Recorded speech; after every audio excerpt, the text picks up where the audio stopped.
It's a party, baby.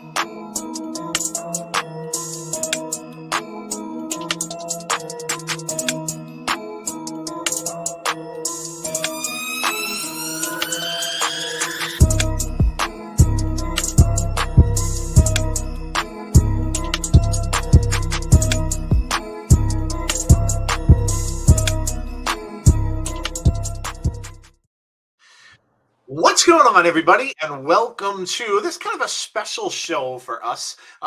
We usually do our Sunday night show, but this is not the same show we usually do. We're going to do a classic WrestleMania watch along, and this came because we promised you guys we would do this when we had the little tribute to Scott Hall some weeks ago. Of course, Scott was laid to rest yesterday. I know there were a lot of sad, pictures together. Well, I shouldn't say sad pictures. There was a nice group picture of some wrestlers there. Shawn Michaels, Triple H, of course.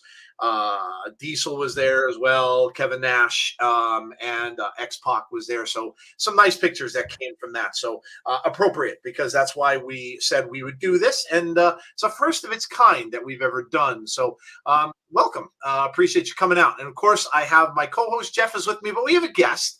And our guest is Brandi. Brandi, who used to do our, of course, our hot tag show that we would do on Fridays, which it was all about classic wrestling, and her and Jeff would do. So welcome, Brandi.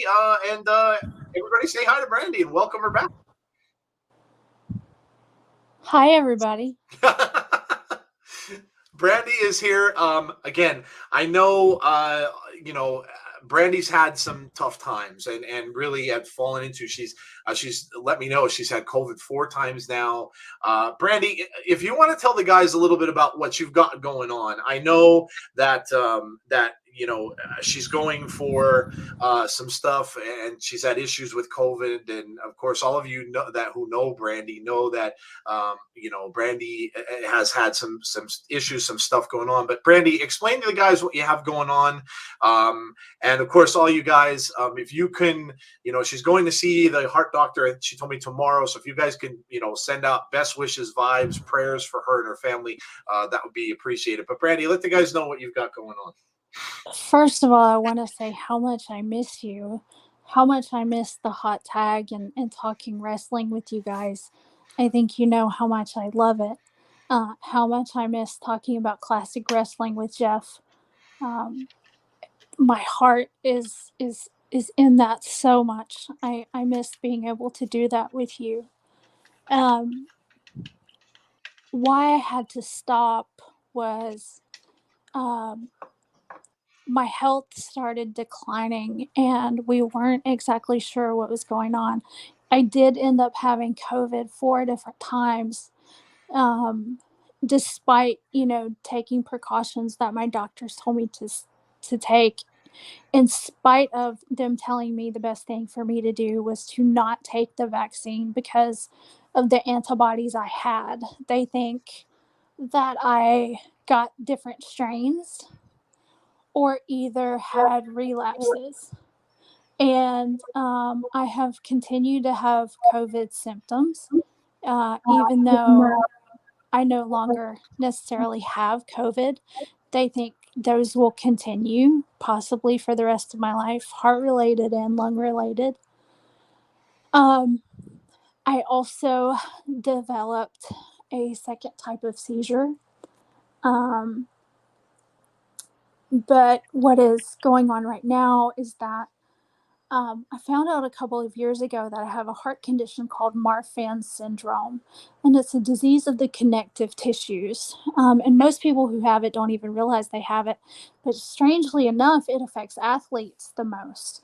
When you see people, just die on the basketball court or on the football field, and they're really tall, classic physical symptoms are they have long fingers, long legs, long arms.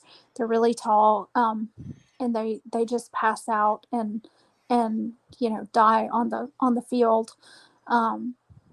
These people most commonly have this condition, and I just found out a couple of years ago that I have it because we found out that my son had it. And they didn't think it was really affecting my heart at the time. And over time, They were suspicious that my heart could be involved, but it wasn't until recently that I started fainting. And finally, I went to the hospital. I was in the hospital for right at 6 days. I have a leaking heart valve, a tachycardic heartbeat, and an irregular heartbeat, in addition to the extremely fast heart rate. And they don't know why that's happening. They don't know if it's related to the heart issue related to this condition called Marfan's, if it's exacerbated by what COVID did to my body. They don't know.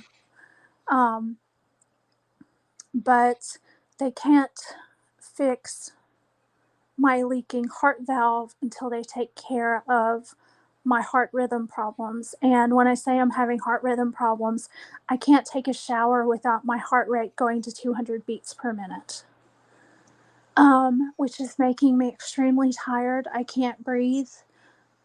Insurance wouldn't pay for oxygen, so we've had to pay for that ourselves, which is extremely expensive. My husband and I live in a very economically repressed area. I can't work right now because of all of this. My husband is disabled. I think you guys already know that I'm blind. I told you I have seizures. I also, previously dealt with chronic migraines in addition to, everything else. And now I'm dealing with this heart issue. So I've already gone through several rounds of being monitored, my heart being monitored both at home and in the hospital. And the specialist I'm going to tomorrow, we're going to talk about surgery and get the results from my latest round of heart monitoring. Wow. So that's a lot going on. And I just turned 40 on Saturday. So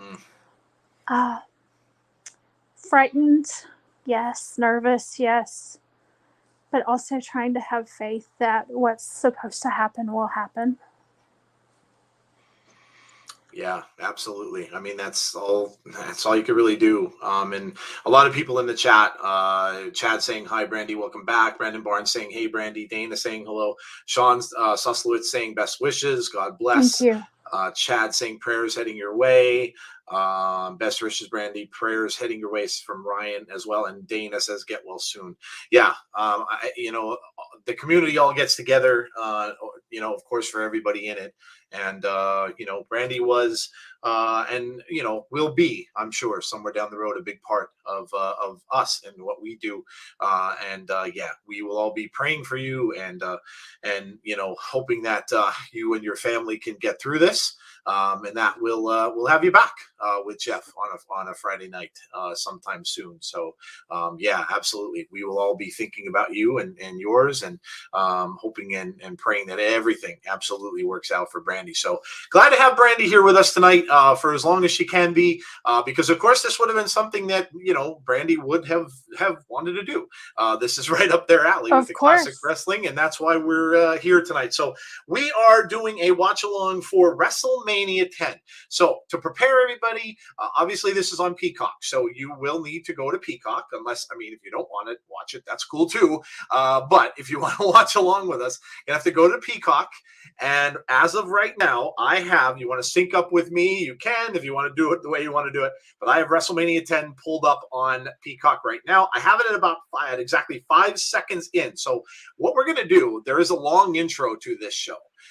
We're going to skip the intro. So I'm going to start it, and I'm going to fast forward a little bit and get past the intro, just get to the first match, because the intro is kind of long, and I'm going to keep this, it's around a 2-hour and 44-minute show. We keep it around 2.5 this way if we skip the intro. So that's the plan. That's what we're going to do. We're going to go to the matches, and listen, we're just going to have fun tonight. We'll call a little bit of the matches, stuff about who's wrestling and everything like that. Jeff's been suffering from strep throat, so Jeff's kind of just getting over a cold as well for him. So Sorry. we're not going to, no, it's all good. We're not going to make everybody, have to, get all crazy and talk. This is just a very low key stream. So we missed you guys. We've been gone since, when was it? Monday. We had that big long series of streams that we did. Yeah. And we all kind of passed out for a few days afterward.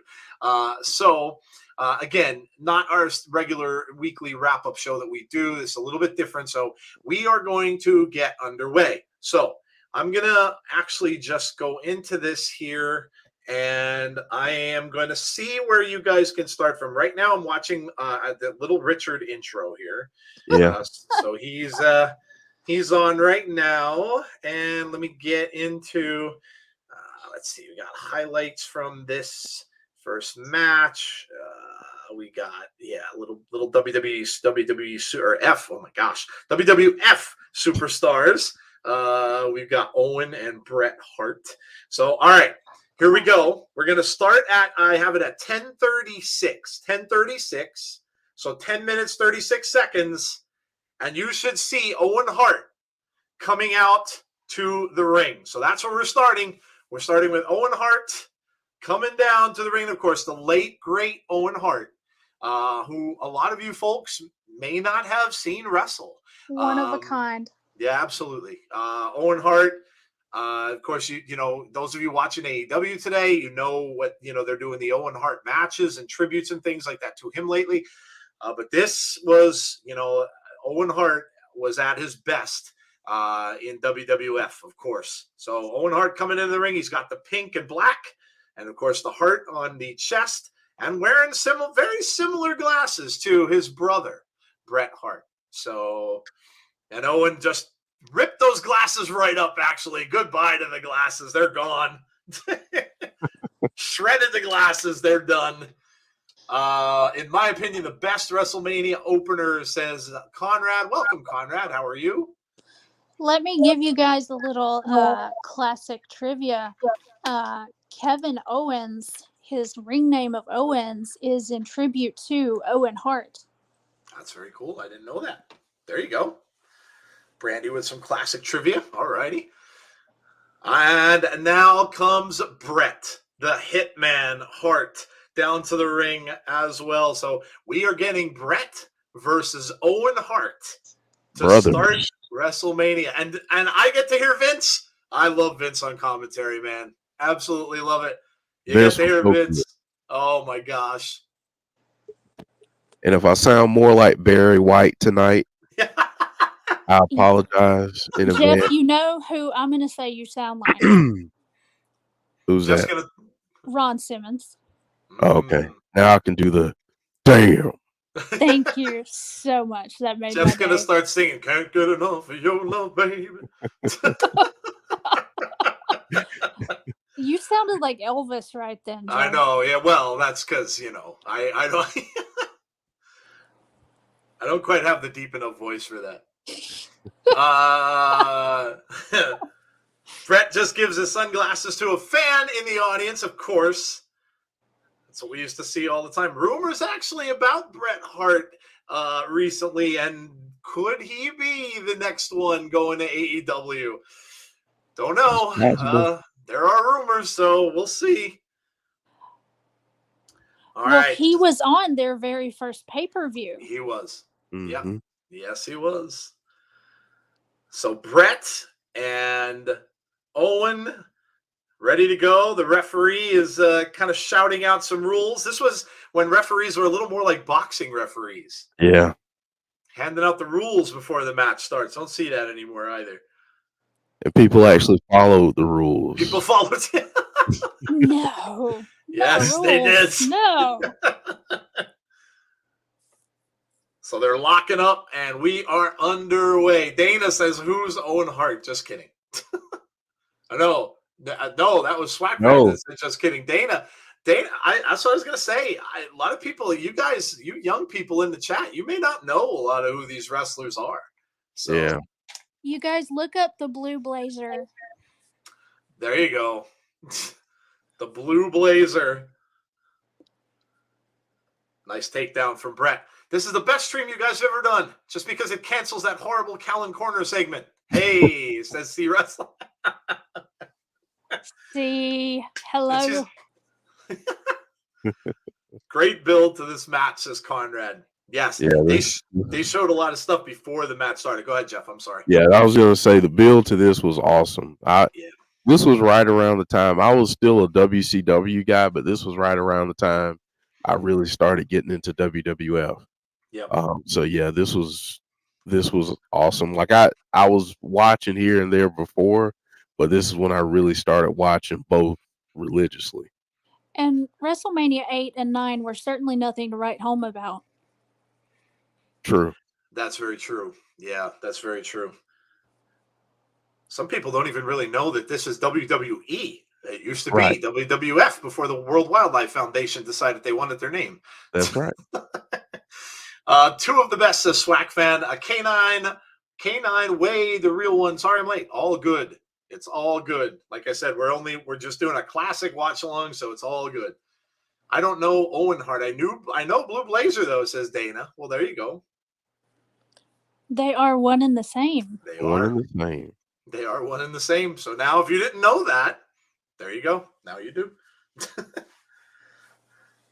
Nice hammerlock from Bret the Hitman Hart. Comes down with a knee on the back. While we're watching this match, Joe, I got to show the card for this thing.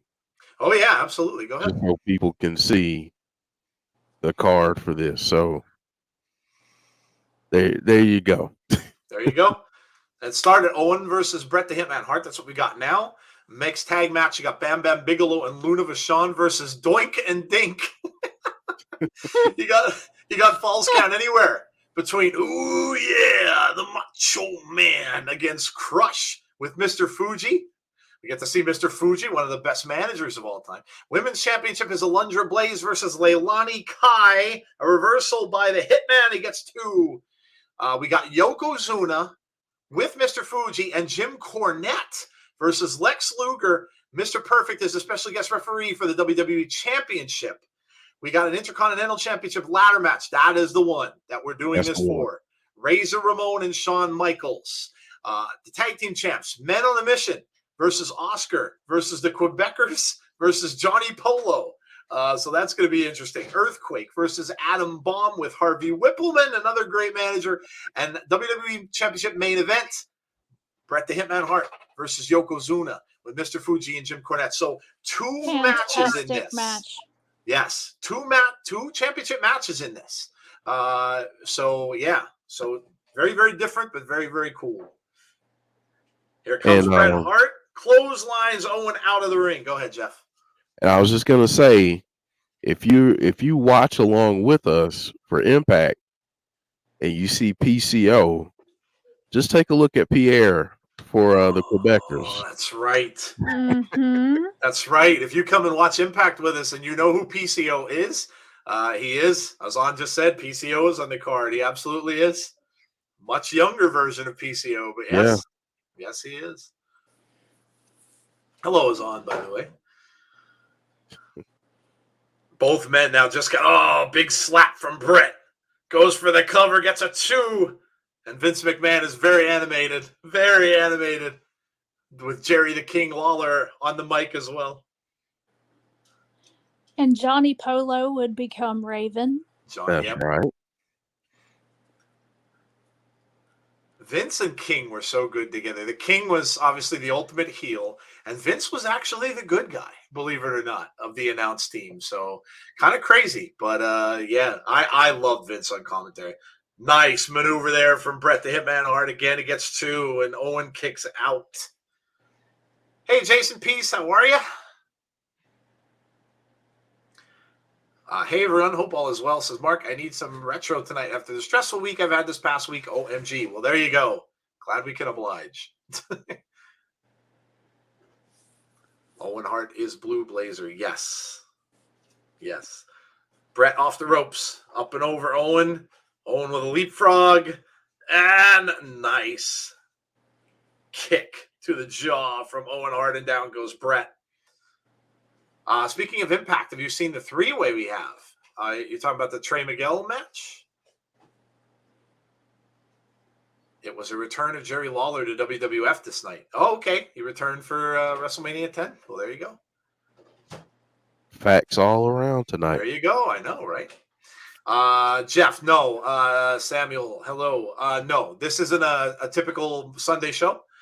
This is, Bret just went off the steel post on the outside of the ring. We're doing a classic watch along that we promised to do from the tribute to Scott Hall show, because this, of course, has that classic ladder match with Scott and Shawn Michaels. So we promised to do this, and we figured we would do it on a Sunday. So no typical Sunday show. Owen back in the ring, grabbing Bret by the back of the head, throwing him into the turnbuckle, and now whips him off the other side, and down goes Bret Hart. The original test kind of ladder match that Vince had performed happened several years before this, actually. I believe it was kind of on a house show, happened between actually Bret and Shawn. Yep. Oh, okay. There you go. I read that.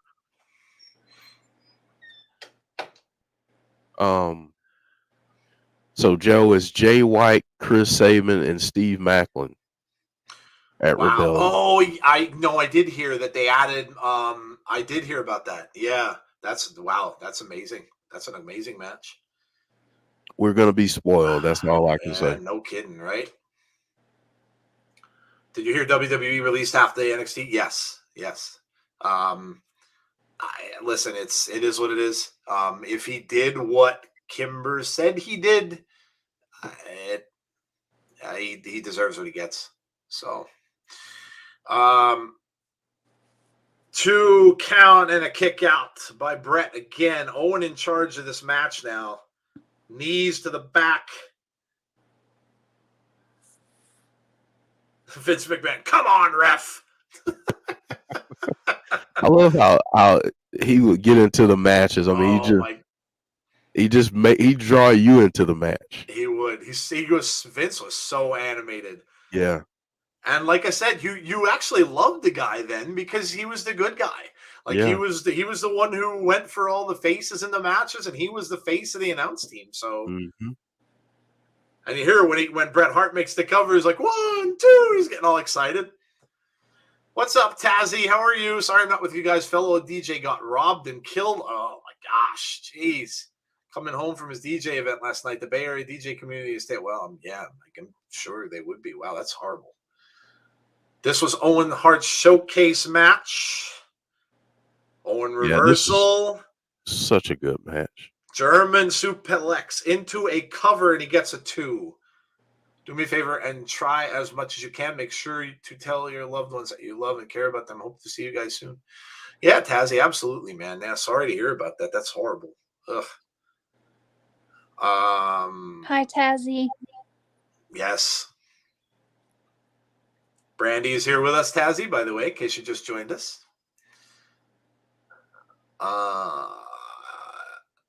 Small package. That's something we don't hear too much anymore. Mm-mm. No, certainly not. You're going to see and hear a lot of holds and stuff like that during this that you probably don't hear much anymore during shows. Yeah. I'm just curious, like, just in the first few minutes, if we have younger fans that are watching, what their takeaways are just starting out the show compared to what they're used to now. Good point. Owen just used a pile driver on Bret and then went all the way to the top rope and went for a splash, and Bret moved out of the way. So no one home. Brandi, Tazzy says he misses you. I miss you too, Tazzy. I miss you too, buddy. I think a good bit of the artistry and the psychology is lost now that we grew up on, that we fell in love with. Yeah. See you, Tazzy. Take care, man. Big clothesline to Owen, and Owen goes down. Cover 2 and a kick out at 2. Yeah, I think now everyone's trying to do that one spot to get the crowd hot, instead of telling the story to Yes. draw the Yeah. crowd in. Yes. And also to let a storyline develop over time and not let it be over so quickly. Right. The fact that they let Roman, be champion as long as they have, I love it. Yeah. It's very different. I mean, my God, you think people are complaining now? What would they have done with Bob Backlund back in the day? Oh my I was God. just thinking about Bob Backlund. Yes, absolutely. Bob Backlund had the belt for what seemed like eternity. Eternity. Yes. John Rosato, hello to you. Jeff says, hey, Brandi. Hi. Conrad just said same on Roman Reigns. Yeah. Uh-oh. Owen going for the sharpshooter. Sharpshooter. Bret with a thumb to the eye and reversed it. Oh, now a roll out by Owen. Big shot to the face from Owen Hart. And cover 2. Oh, Bret kicks out at 2 and Owen rolls out of the ring. Vince, what a matchup this is. Remember Vince on Saturday night's main event? Oh my gosh. Oh, gosh. You know they're bringing that back? Are they really? WWE's bringing it back? Yeah, like that's how they're branding their Saturday shows now. That's right. They're gonna do like they're gonna make them like house shows, and they're gonna have that's pretty cool. Yeah. I'm trying not to clear my throat as much and all that. I'm trying to push through as much as I can, so I apologize. All good, dude. Bret now with a distinctive limp, and now Owen going right after that knee. Takes it out. Now he's working on that left leg. I remember him, and this is the other cool thing about this too, because you don't see this nearly enough these days. Yep. I remember him working on this leg for what it seemed like forever. I mean, you see him just targeting that leg, and it's all telling that story. Yep. It's all, in the psychology of the match. You're trying to neutralize his finisher, which is the sharpshooter. Yep. They knew how to sell. Right. And there you see Bret favoring that leg. So, and that, like Jeff said, that's exactly what he was trying to do. He's trying to take away his weapon. And his finisher was the sharpshooter. If he can't do that, you take away a big part of his game. And that just goes back to, Jeff, that goes back to the efficiency of a finisher and how you used to, back in this time, you didn't have people kicking out of a finisher like 5 different times. A finisher was a finisher. And yeah. So again, much, much different. That's why it's called a finisher. It finished the match. Yep. On a rare occasion, you'd see like a Hulk Hogan or Andre kick out, and you have to do 2, but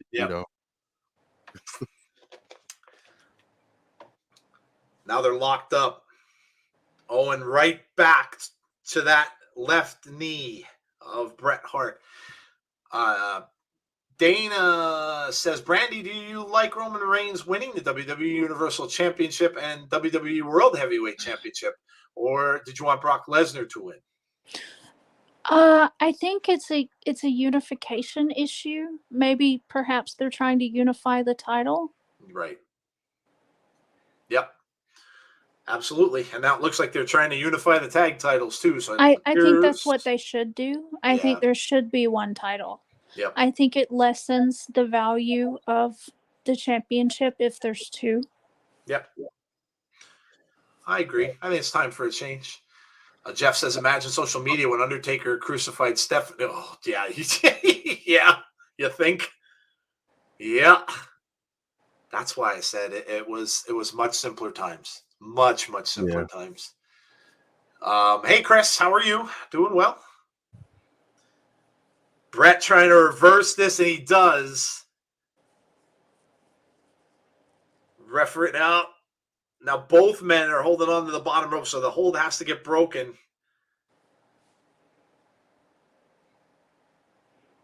The King said, "Look at Bret going to the ropes. That was a chicken way out."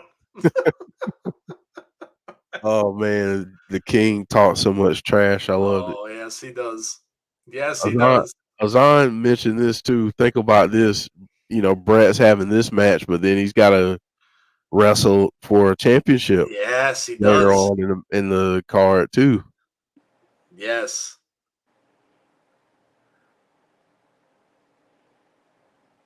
Bret Hart with a big kick, and Owen Hart goes down. You can even see like the stadium that they're in, and I mean it's packed, but obviously much smaller scale than the places that they go now. Is These this the one that was outside? No, No. gosh, where was WrestleMania 10?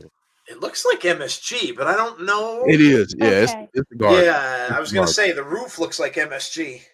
It's the Garden. I don't know why I forgot that. I should have known just by looking at the big X in the back where the entranceway is too, because that was where Cena. Everybody remembers that was when Cena showed up from that curtain. So they have that big curtain there. Yeah. MSG was the place. It was the place. If you're gonna have a big pay-per-view, this is where they're gonna be. It was just a place for them to go, and the place where all the wrestlers would love to go, because it was the big time. They knew they hit the big time when they were in a pile driver to Owen Hart, and down he goes. Bret still favoring the left knee cover, 2, and a kick out from Owen. That's another move that you don't see as much anymore, and if you do, it's not nearly as devastating as it was in classic wrestling, the pile driver. Mm-hmm. Owen up on the second rope. Bret going all the way up to the top. He's looking for a superplex. Let's see if he's going to. Yeah, he does. Superplex. Vince yelling, "Cover him! Cover him!" No mistaking who was sticking for who. Oh, just kicked out. We had long-term storyline back then. That is true, but also there was no social media. Curtain call was at MSG. Yes, it was. But back then, you had the WWF magazine. Oh my gosh, yes. Yeah. Yes, we did. Big Dan, what's up, Big Dan?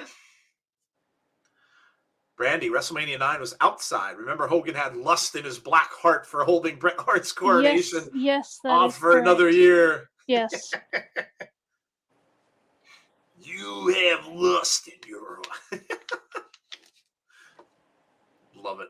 And a false finish, says Conrad. That was discussed on an episode of The Hot Tag. That's true. Oh, he's got Bret and the sharpshooter. Got him in the shooter. Owen Hart has Bret Hart's finisher on, using it against him. All simple moves, but so effective. Yeah, well, that's what it is. And again, that's a big difference. Is today there's just, and you'll hear some of these classic guys will talk about that. Today a lot of flash, a lot of really fancy moves and stuff like that, but it was much simpler, but yet, like you said, it was effective. It did the job. You didn't need all these high spots and crazy stuff. You just didn't need that. It's like Conrad said in the message that suplex was the high spot. Right. Like that was the spot in that sequence. Yep. I think one of the most iconic images is the Stone Cold, where he's just crimson mask, and he's in the sharpshooter. Yep. What was that, WrestleMania 13? Yeah. Yeah. I think so. Iconic sharpshooter. Yeah. And Owen Hart wins the match. I love that finish, by the way, too. Yep. Because it's not using any kind of finishers. Yep. It's not making one guy look worse than the other. It was a smart move highlighting Owen's intelligence and his ability to work just as much Absolutely. as his brother was. That's what it was about. That was the story. So Little brother finally beat big brother. yep. And little brother came over and flashed a finger right to big brother. Yep. Oh, man. Hey, Alicia, how are you? LOL, I'm having so much nostalgia. Elijah says, oh, that's what we're doing. It's nostalgia night with the insiders. Yokozuna has 2 matches, he does. Yep. I remember being shocked as a kid right here with my dad. It was. I remember watching this with my friends, and it was a shock. I'm trying to think of when I started actually watching these, and it wasn't on videotapes. Because back then, you couldn't see these. Like, when they first came out, you couldn't see them because they were too much money. They were like $100 to watch one of these things, and to buy that stupid D-scrambler from your cable company that you literally had to go drive up to the office and get and connect it to your TV. It was this big, long metal thing, and you had to connect it to the back of your TV and to unscramble the signal. Owen Hart getting interviewed in the back. He said, now I'm the best there is, the best there was, and I am going to be the best there ever will be. So now I'll get the recognition I deserve.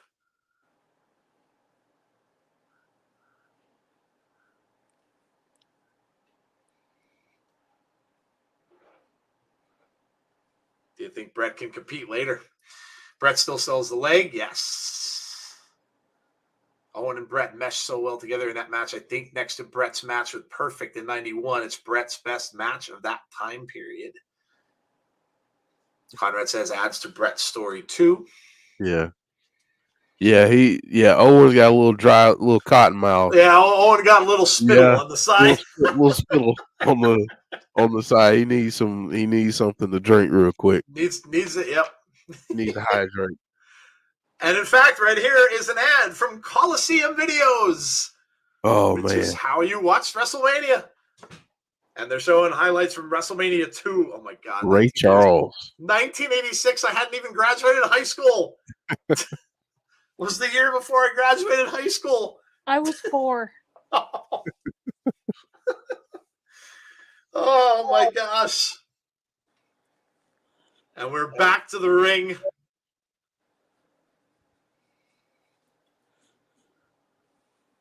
He's the president of the hair club for men? What? Cy Sperling? Oh my God, I remember this Wow. dude. He used to come on and do commercials for the hair club for men. Yeah. I'm not only the president of Hair Club for Men, I'm also a client. Wow. Cy Sperling. Oh yeah, I used to crack on those commercials back then.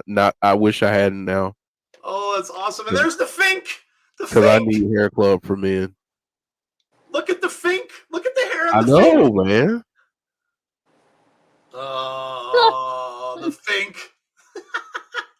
Conrad says I wasn't born. Everybody making me feel old. It's all right. It's all good. All good. Oh, man. Look at the Fink. It's awesome. Awesome.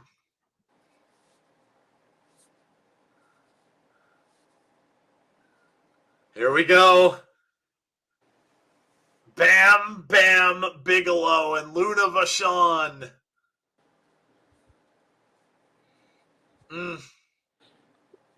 What a pair. Oh my gosh. If you guys have never seen Bam Bigelow wrestle, Ooh. you will now see where we get a lot of the athletic big men that are out and who they took after or who they modeled their careers after. Guys like a Keith Lee. Who do we have in the bigger the just bigger body guys? Oh my God, Otis in WWE right now. Samoa Joe, guys like that. They all, and now we've got Doink and Dink. And if you are afraid of clowns, Me. Hurt your eyes. You may not want to watch this. Thank God I can't. Doink and Dink, best announced voice. I miss Fink. Oh my gosh, how can you not? When you're watching anything WWE or WWF from back then, I mean, his voice is synonymous with the ring announcer. So absolutely, Vince is a good guy in WWF. Yes, he was. He absolutely was. Vince was the face of the announce team. And remember, in this time, nobody knew he was the owner. Right. You're right. That's very true. Yeah, I mean, I didn't. I was 17 when this came out. So yeah, I wouldn't have. I didn't know that he was. So, and here we go. We're underway. It's Bam Bam and Doink. My money's on Luna. yeah. That's a safe bet. That's a very safe bet.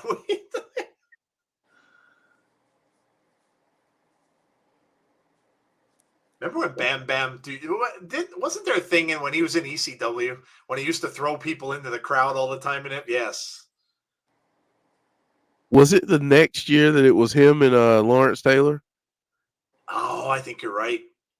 Yeah, Was that it sounds 11? about right. 87. Yeah, I think you're right. Was it before this? Somebody let me know. Was it 86 or 87? Because the Giants won the Super Bowl in 86. So it would have been way before this then. So could have been before this. That might have been getting a little late in Lawrence Taylor's career. I believe it was before. Couldn't they have come up with a better name for him, though? I mean, really? Then Bam Bam? Bam Bam Bigelow? I mean, okay, the Bam Bam part, okay, but I mean, a better last name. Dink tags in, and Bam Bam just looking at him like, what? And here comes Luna Vachon. Luna and Dink. Dink just runs under Luna. And runs on the side of Luna. Luna can't. Oh, slaps Luna on the behind. That would just make Luna mad. That pretty much is what happened, yes. Yeah. Now she's got him over the second rope. I love how Vince said, slapped her right in the keister. Yes, he did. The keister. Oh, Luna's got him up against that second rope now, just choking him out on the second rope. Daughter of Mad Dog Vachon. Yes. Mm-hmm. Oh, Dink moves out of the way and goes with the elbow drop and a cover and gets a 2.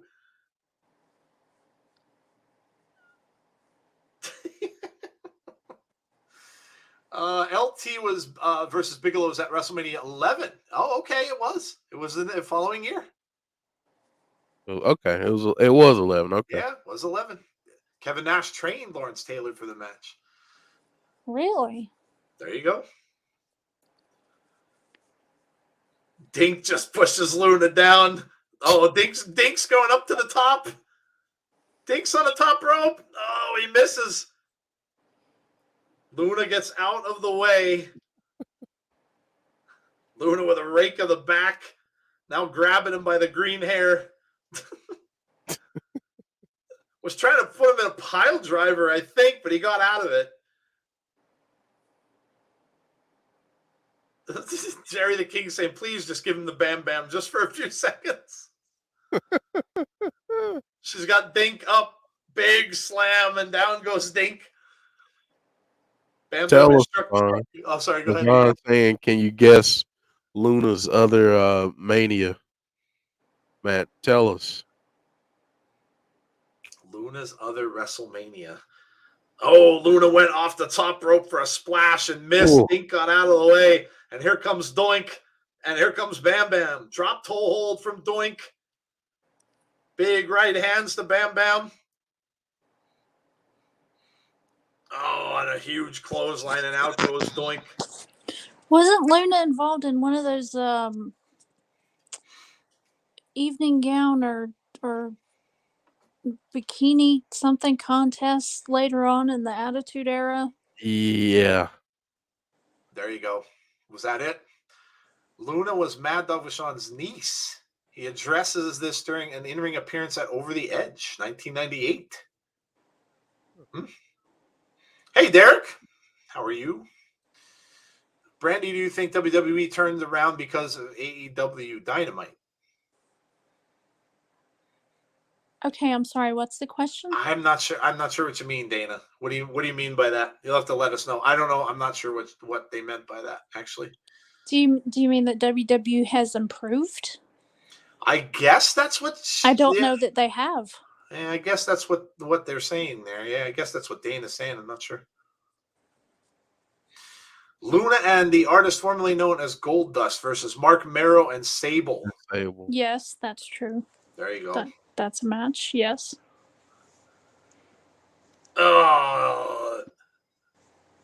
Nice Hey, move by Doink. Where's Muttley? Yes, where is Muttley? Dick Dastardly comes in as a heel. Every time. Every time. Doink misses. Did I see Jeff Samuels comment? I guess I did not. I put it on screen, Joe. Okay. You see what I said? We had crazy names back then, but it was bad. And even didn't like Bam Bam's name. I was the same.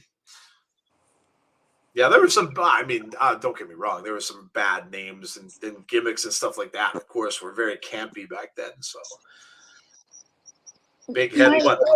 My thought about the comment is, competition is just going to improve wrestling across the board. Yeah, absolutely. Competition's good. Bam Bam gets Doink with a flying headbutt off the top rope. So Bam Bam and Luna are your winners. Flew halfway across the ring. Yes, he did. And that's what I said. This guy, for as big as he was, very, very athletic dude. Dink is now kicking Bam Bam in the back of his shin. And pointing at Bam Bam. See, you don't want to do this because Bam Bam isn't opposed to just grabbing him up and just tossing him somewhere. So bounce him like a basketball. Yep. Luna just knocked him down. What are they going to do, says Vince. Well, Luna's got him up. I remember this being bad. Oh, no. Oh, Bam Bam went for the splash, but he missed. Dink rolled out of the way, but Luna got him. Yeah, Luna didn't miss. Luna didn't miss him. Doink trying to protect him. He comes back into the ring, and now Luna's lining him up. Oh, he's trying to unmask him? Oh, he is. Bam Bam's trying to unmask Dink.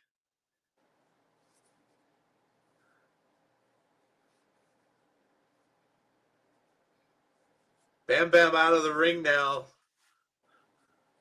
So Bam Bam and Luna are your winners. Fans are all booing them as they leave the ring.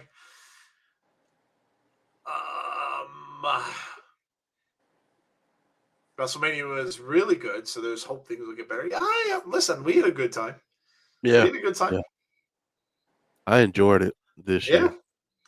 It was a lot of fun. There's a lot of people saying, and I listened to Busted Open over the week. A lot of people are saying, like, top 5 maybe, top 5, top 10 all time. Are you kidding me? Yeah, is that Bill Clinton? That's a imposter Bill Clinton. That's the guy from Saturday Night Live that used to pretend he was Bill Clinton. I can't remember the comedian's name that used to. Yeah. I wasn't well enough to watch, but I know enough about what happened at this year's WrestleMania where I certainly would not put it in the top 5. It was really good, Brandon. I gotta say it was really, really good. I don't know if it's top 5. It's definitely top 10. A WrestleMania including Johnny Knoxville could not be my top 5. That it was brilliant though. That match was hilarious. It was hilarious. It was so funny. They're showing scenes from WrestleMania 3 And of course, when they talked about the attendance, and this was their show, of course, past WrestleManias in Madison Square Garden. This is Falls Count Anywhere, and look who's coming out. Oh yeah. Ooh yeah. Oh Also, yeah, it's the man. an episode of the Hot Tag. Yes, he was. The Macho Man, Randy Savage. All in black and white. This is before the Slim Jim days. Yes, it was. Is Elizabeth with him at this point? Nope. No. Okay. Randy Savage. Bam Bigelow had a legendary spot with Taz in 1998 where they both went through an ECW ring, and then the next year he was part of the Jersey Triad with DDP and Canyon in WCW. I remember him. So, oh my gosh, who was when they had the Dudley Boys in ECW? Of course, it was Bully and Devon. Who was the other one? The small one. The other Dudley, Spike Dudley. Yeah. Yes, Yeah, Bam Spike. Bam used to toss Spike. Like every single episode, he'd get tossed into the crowd. Bam Bam just would chuck him right out into the crowd almost every time I watched ECW and they were on. Man, some of the bumps Spike took back in the day. Yep. Like I think about the one with the Undertaker where he threw him outside to the to the floor. Here comes Mr. Fuji. And he's coming out there with Crush, and Macho Man just ran right out to the aisle and met Crush before he even made it to the ring.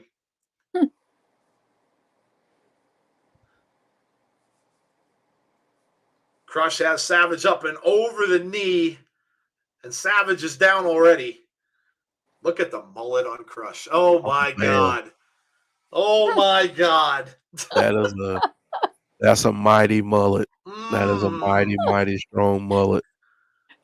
And in the very south of Georgia, that hairstyle is still alive and well today, ladies and gentlemen. I was gonna say, depending on where you go, you wouldn't be able to tell what time period it is because these mullets are thriving these days. Crush just put Randy Savage slammed him right over the rail on the outside.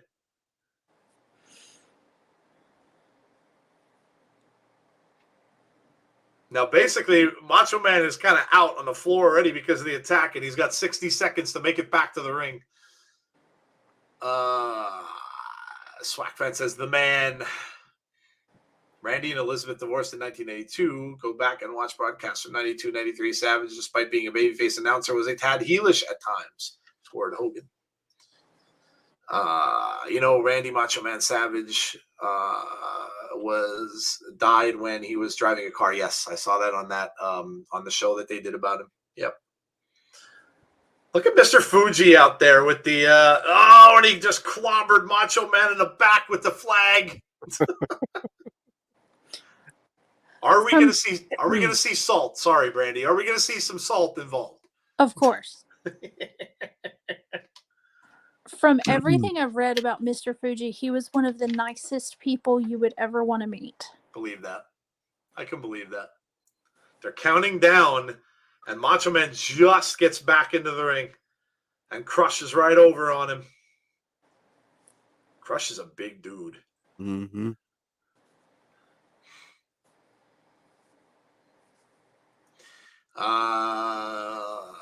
Let's see.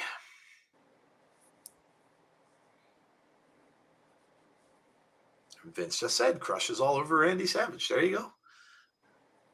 Picks him up. Hangs him up over the top rope. And now kicks to the stomach. Shots. And he's not backing off. And Randy is just upside down in the corner. The referee's trying to unhook his foot. And he can't do it. Oh, there's the salt. Yes. There it is. There's the salt. Oh, he's got a big fistful of it, too. Crush has a fistful of salt. Look out. The referee didn't see it. Macho Man's just about to get up. Oh, no, it backfired to win in Crush's face. It backfired. Oh, now he's got the salt in his face. Now here comes Savage. Left. Off the rope with the elbow, and down goes Crush. Tell me why Randy Savage wasn't disqualified, says the King. Savage going up.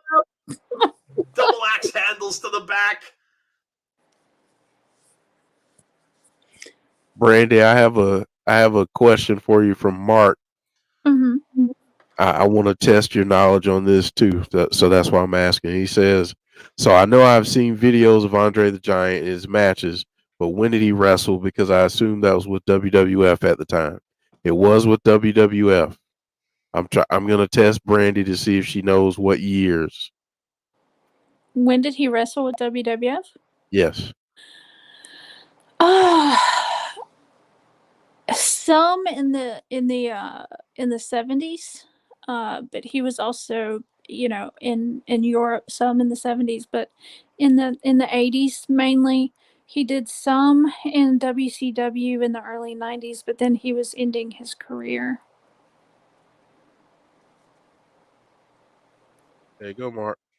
There you go.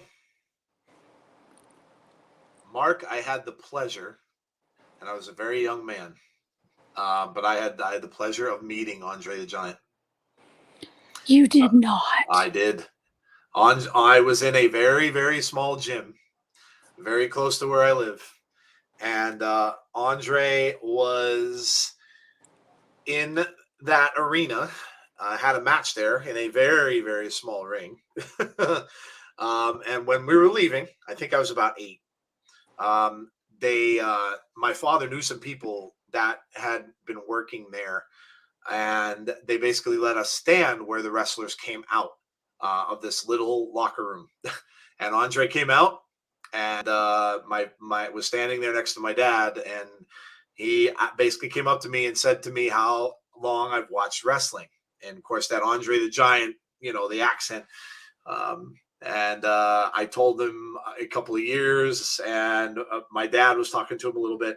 And then basically he did the thing where he stuck his hand on my head. On your head, yeah. And he engulfed my head with his hand. And the only thing that sucked about that whole thing was we didn't have camera phones.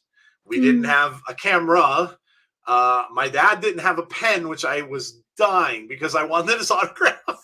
And I'm like, Dad, do you have a pen? And he's like, oh, I don't have a pen. I'm like, Dad, get a pen. Yeah, now. Get a pen. And unfortunately, I could not get anything from it, but I will never forget it. It was absolutely amazing. So it was the night that Jimmy Snuka tried to go off the top rope and the ring ropes broke. Because like I said, it was a very, very, very small little place that these guys went around to wrestle. And yeah, so the amount of alcohol that he could consume was astounding. Andre? Oh, I don't doubt it. I don't doubt it. Randy Savage with a big clothesline, and Crush goes over the barricade into the crowd. Big kick from Crush. Is this the same Crush that was in Demolition? Good question. Wasn't it Axe Smash and Crush at one point? That's a good one for the chat. Big Dan, is this the same? Is this the same Crush that was in Demolition? Because I remember they added, of course, they added the third guy to Demolition. They have a special on Demolition on Peacock. I had no idea. Is it Big Dan? Hey, look at that. It is. Oh, they're going out into the hallway. I had to take my headphones off for a minute. You said something about Crush? Yeah, I was asking if it was the same one that was in Demolition. Oh, yeah. Yeah. Big Dan just said yes. Shawn said yeah. Yeah, I didn't know. I kind of thought it was because I kind of remember it. That looked like him. Savage gets a cover out in the hallway. Basically, Crush is under a scaffolding out there. And now Crush has 60 seconds to return to the ring. And Macho Man is right back on top of him. And I think Macho Man is going to tie him up with a cable. He is tying his foot to cabling and using a winch to tie him up upside down to the top of the scaffolding that's in the back room. And he's got a hook on the end of the scaffolding. And now look at this. Randy's using his teeth. He's using his mouth to tie this up a little bit. And a kick to the midsection while he's upside down. And he did the best job he could, but it didn't hold Crush. Crush got back. He actually dropped back down to the floor. But he doesn't really have a whole lot of time to make it back to the ring right now. And his legs are still wrapped up on the bottom. So not sure. They're showing Crush now on the monitor because obviously he's out of the ring. They're counting down. Mr. Fuji's in the ring. Mr. Fuji gets knocked down by Macho Man, and it doesn't look like he's getting back. He is not. Very clever way of ending that match by Macho Man Randy Savage. Very, very smart. Very astute. Swag Fan says, brilliant. That's Bruce Pritchard and Pat Patterson booking at the finest, ladies and gentlemen. Yep.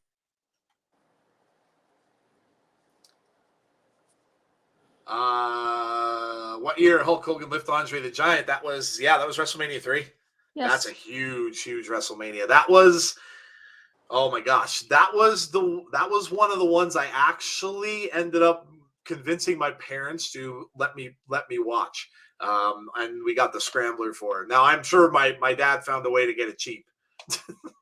That's a top 5 WrestleMania, ladies. Yeah, well, that was so good. Oh my God, I remember telling them, like, I don't want to wait to watch this one on a tape. I want to watch it, and oh yeah, well, I had my friends over.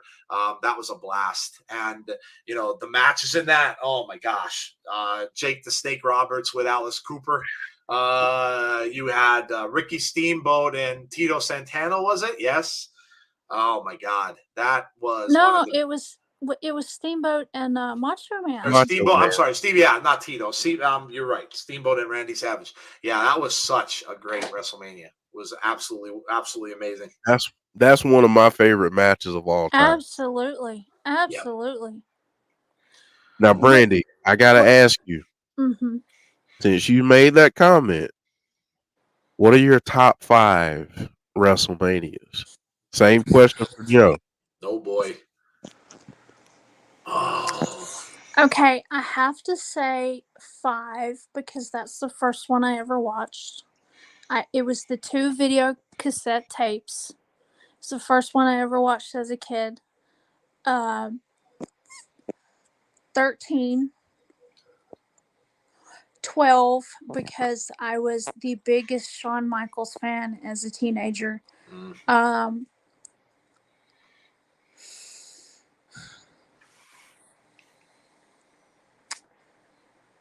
Jeez.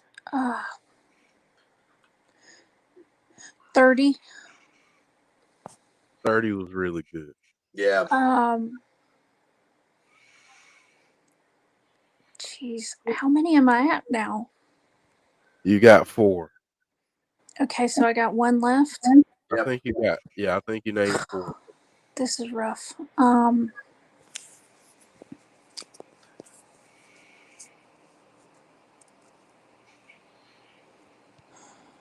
Look at this ad. Dunk Doink. Are you serious? These are the things that they would have before. You guys all know this, like WrestleMania, as the big events that the fans get to go to. Oh my God, there were the old figures, the old action figures. The WrestleMania where Shawn retires. Is that 25? Yeah, I'm pretty sure it's 25.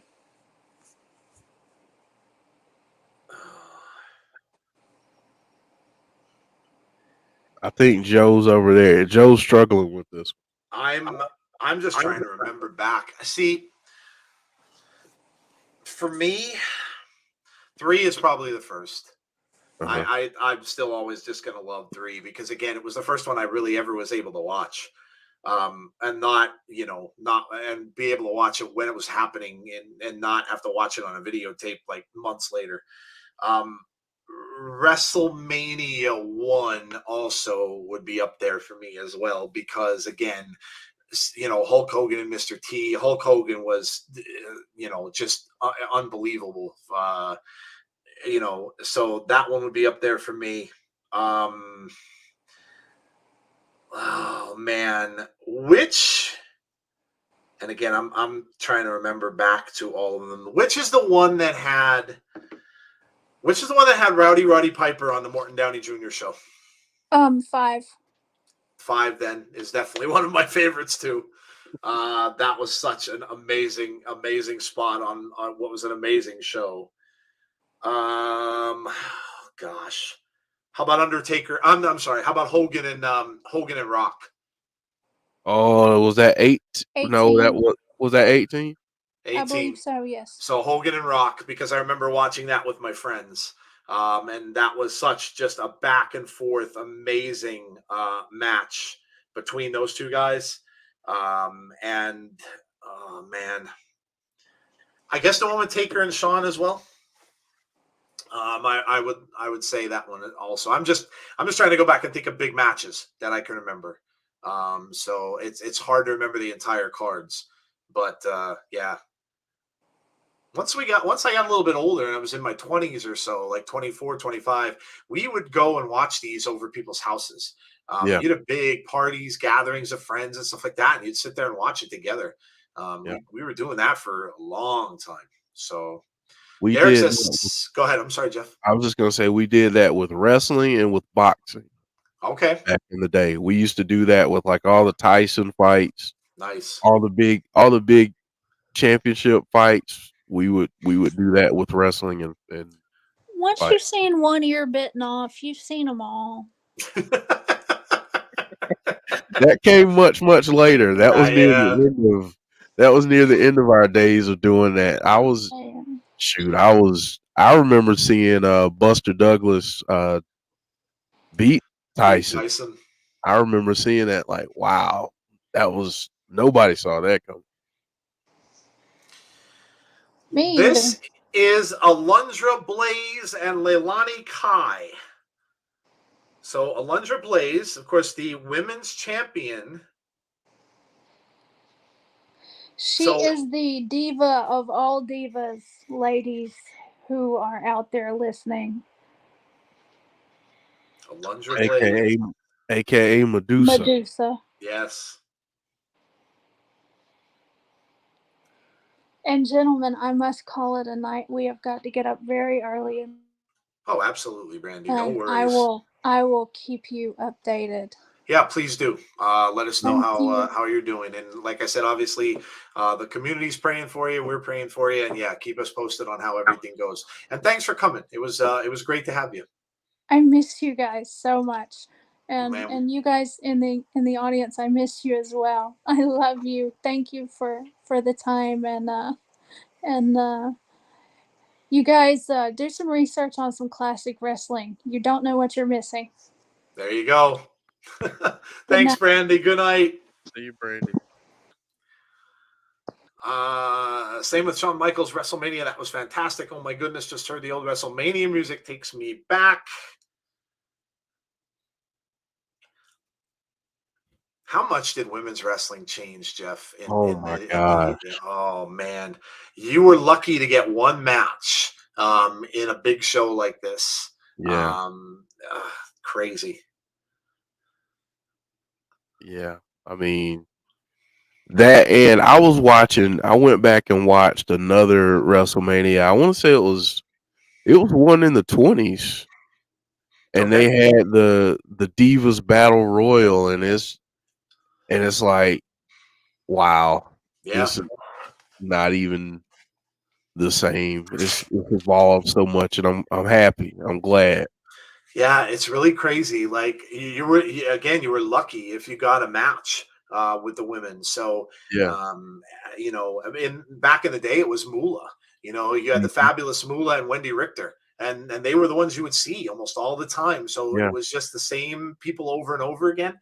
Now there were other women wrestlers; you just didn't get to see them on TV. Mhm. They were out there wrestling in territories and things like that. You just didn't get to see them, on major television. So. Um, Deanna said those ladies were so bad back then. Oh, I don't know if I'd say they were bad. Listen, it was a completely different time, and a completely different style. I think the ladies today are just, they're athletes, whereas Alundra certainly looks like she's athletic, but Leilani is, they just look like kind of like bruisers a little bit. And there's a Oh, cover and a win for Alundra Blayze. that German was sick. Yeah. That was a good Only a German. few. Deanna says only a few ladies who could really wrestle. Yeah. No, you're right. You're right. Very different time. Very different time. Rock and wrestling. I still say Lou Fisto changed the view of women in wrestling back years ago. Vince says maneuver a lot. I'm glad you guys are watching along and listening to Vince, because you don't get the idea. See, this is when you grew up with this Vince, so many people hate this dude now simply because he was the heel for so long on the show, and then people just dislike him because they think all the things he does backstage and everything like that. This was Vince first, and he was a big fan. And when you heard him announcing these matches, you're like, wow, like it's so I'm glad you're getting to hear that. Very, very different side of Vince McMahon. They're showing it. Look, don't blow smoke in my face. I love this. This is one of the best spots on any WrestleMania ever. Brother Love, who we all know as Bruce Pritchard, Roddy Piper, and Morton Downey Jr. Oh my God. So good. So good. We are on the tag team championships. And on a mission. Men on a mission. Now watch, guys, like Jeff said, for PCO, when they announced the Quebecers. And look at Men on a Mission. Mabel was so freaking huge, Oh, man. yep. He was so huge. And Mo does look like Mr. Brown, by the way. Oh, Yo, jeez. you know Mr. Brown from the Tyler Perry stuff? Yes. Yeah. Yep. Azan said that earlier. Rather than listen to Vince commentary than watching him take, well, yes, we all know that was bad. I think they edited it out, didn't they? I heard they edited that out on the video. You didn't really see it. I know on Raw when they showed it, you didn't really see it. They showed it from the opposite angle, which is the best, because the angle we got from the hard cam, that was not a good look, That buddy. was not good at all. Look at Mabel. He was just freaking huge, Oh, man. my God. I know Brandi said it earlier, but folks in the chat, tell me if you know. Azan just brought it up. Tell me who Johnny Polo ends up being. If you, they may not even know who he ended up. Oh my God, Rhonda Shear? Rhonda Shear. All night. Oh, look at Shawn Michaels. Shawn said, everyone knows we're an item, Rhonda. Oh my God, it's Burt Reynolds. Burt Reynolds.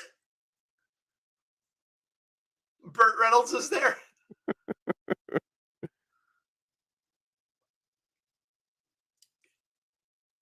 Burt Reynolds of Smokey and the Bandit fame. There he is with Rhonda Shear.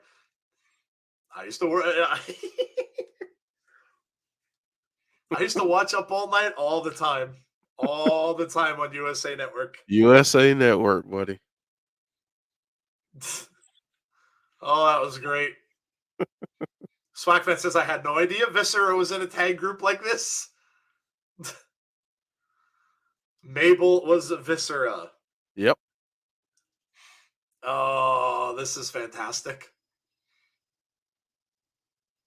There's the Quebecers. And look how young he is. Johnny Polo. And there go the Quebecers. Oh. Going right after Mabel. PCO. Unbelievable. It's crazy to realize that he's still wrestling. I mean, oh my gosh. What does Mabel's shirt say? Whoop, there it is. Whoop, there it is. Whoop, there it is. We're not the Mounties. We are brave and strong. Ryan Satin's dad worked for Ron this year. By the way, congratulations to Mr. Satin on his engagement last night. Yeah, I did see that. I saw his post. Bert in The Longest Yard is my favorite football movie. Bert was in some great movies. If that's the only one you've seen him in, oh man, go back to the 80s. Watch Smokey and the Bandit. Watch Cannonball Run. He's been in some great movies over the years. Look at Mabel dancing. Hey, there was one of the chase scenes for Smokey and the Bandit. Oh, they filmed right near my house. Did they really? Growing up, yeah. That's awesome. Yeah, on Highway 52 in Wadesboro, North Carolina. It was like 4 or 5 minutes away from where I grew up, where they filmed that. That's amazing. Made everybody want a Camaro. Yeah. Big stomps to the back of over into the corner now. The Quebecers are in charge. Bert was doing Evening Shade at the time of WrestleMania 10. Yeah, great. That was a great show. Great show. Swackfan says, wow. Jacques and Pierre.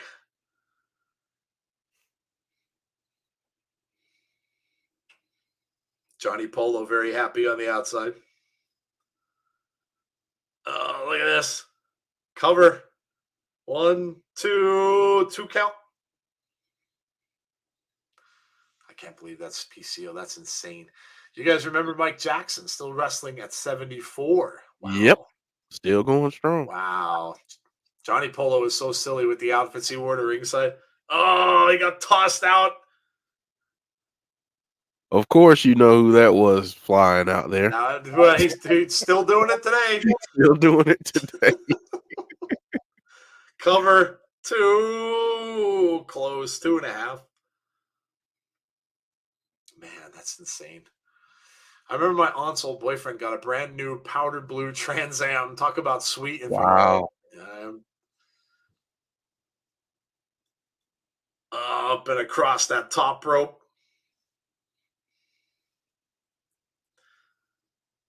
I remember being so pissed at this match. Oh yeah. Yep. You hated these Quebecers. Like they were perfect heels. Duck under the clothesline. Oh. Listen to Vince. Did you see that? Did you see that? Vince gets so excited. I love their vests, how they have drawn-on pockets. Yeah. They're not even real pockets. They're drawn on the vests.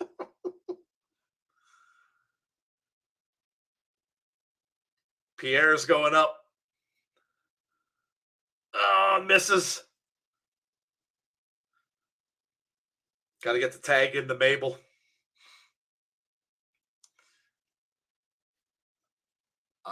All-time slept-on tag match from the early 90s. The Steiners versus Quebecers.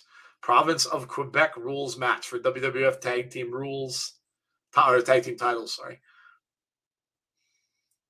Mabel's back in there. Pierre, big back body drop. Again. Oh. That's another move, Jeff. That's the back body drop with the big men. Yeah. You always saw that. And it was devastating because they were so big, they'd put you up and over. It looked like you were flying like a story up in the air. Yep. That was another move. You don't see it. And if you do, they don't really talk about it much. It's kind of like, they're both gonna try to get the big man up. And not so fast. Nope, it ain't working. Thumb to the eye. There you go. They don't know what to do with Mabel, says Vince. Now they're going to go again to try to get him up. Oh, they did. Oh, Mabel. Johnny Polo, very happy.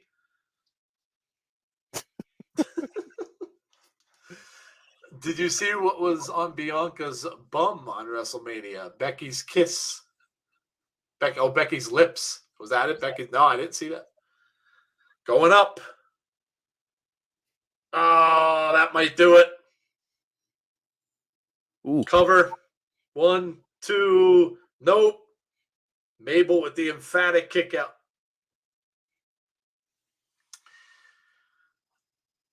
I can't believe they got him over.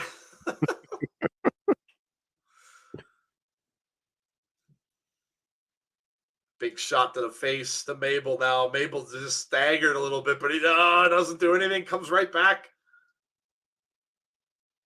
Pierre gets a shot to the side of the head, and down he goes.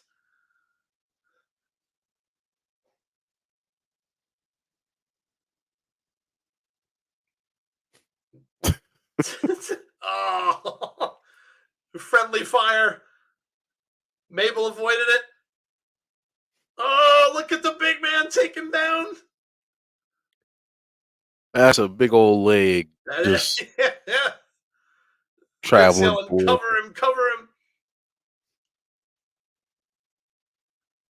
Mabel's got Jock. Huge clothesline. Tag in. Oh, drops Mabel on top. Oh, that's got to be. No, Johnny Polo's distracting the referee. They would have had it. Oscar's trying to get him away. Oh, Johnny Polo just. Oh. It's about to break down now. Yes, it is. Over the top rope. Mabel out on the floor. Trying to get the crowd into it. Oh, big splash out on the floor. Ooh. Polo just pulling his guys out of the ring. They get counted out. Yep. Oh. I was like, man, they were so close to beating them. That's why I was so pissed back in the day. I was like, man, that was so close. See, and this is where social media would go crazy. They had a count out. They had a count out. Yeah. How can you end a title match that way? Yep. Yep. And they took their belts. Yep. The ironic thing is you're watching WrestleMania 10 from 1994, and I see a little bit of Marcellus Wallace in the current iteration of Roman Reigns, specifically the scene after the boxing match. Well, there you go. They took their belts. Awesome. Men on a mission. They win the belts on the UK tour for 2 days following month. This month. Oh, the following month, sorry.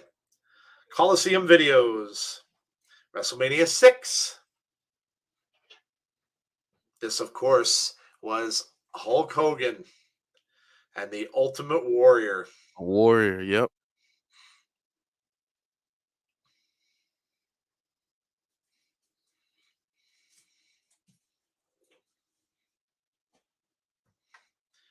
Let's see what's next. Guest celebrity time.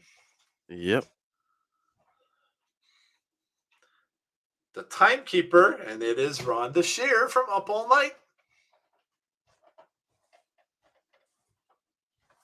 Look now, look you notice who that is beside her?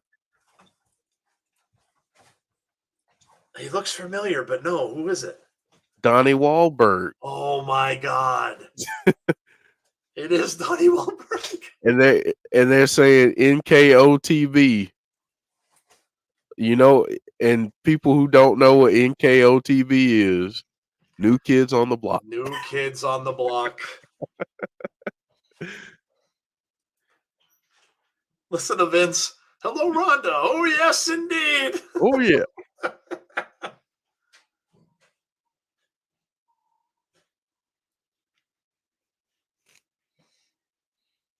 And Mr. Wahlberg is going to speak.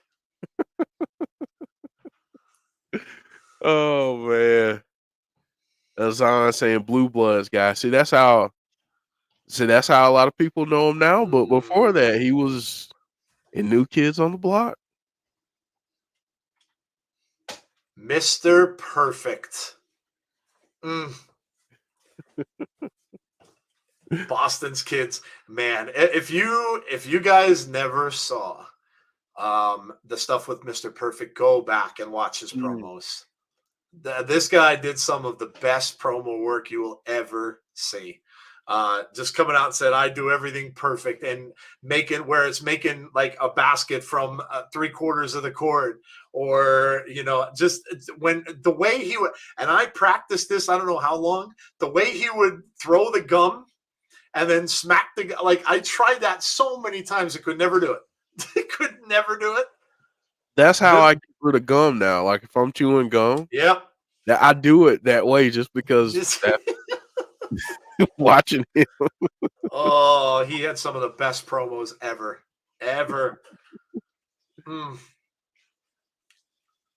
You got the right stuff, baby, says Alicia. I'm looking at the WrestleMania 10 card that's on the screen. One thing I don't see in here is the iconic World Heavyweight title. Did that come later, or was that still with WCW at the time? That's later. That's WCW. That's the other title. This is before the WCW stuff. Yes. I liked them back in the day, Jeff. They had the same manager as New Edition.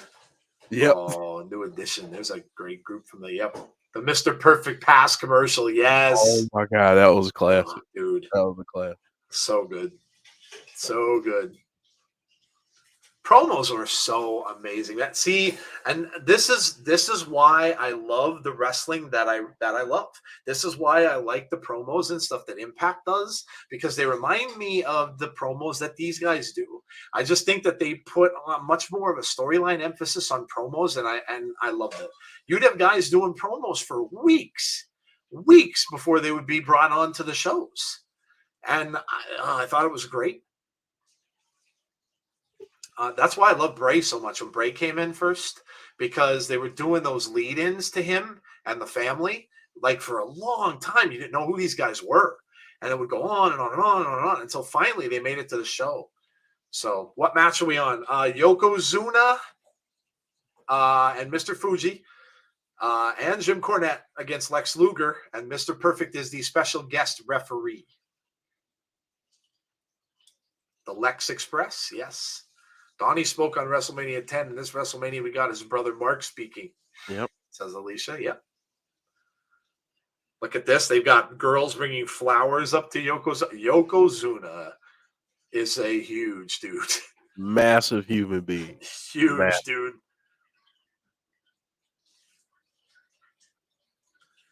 And here he comes. Lex Luger. Lex was the man.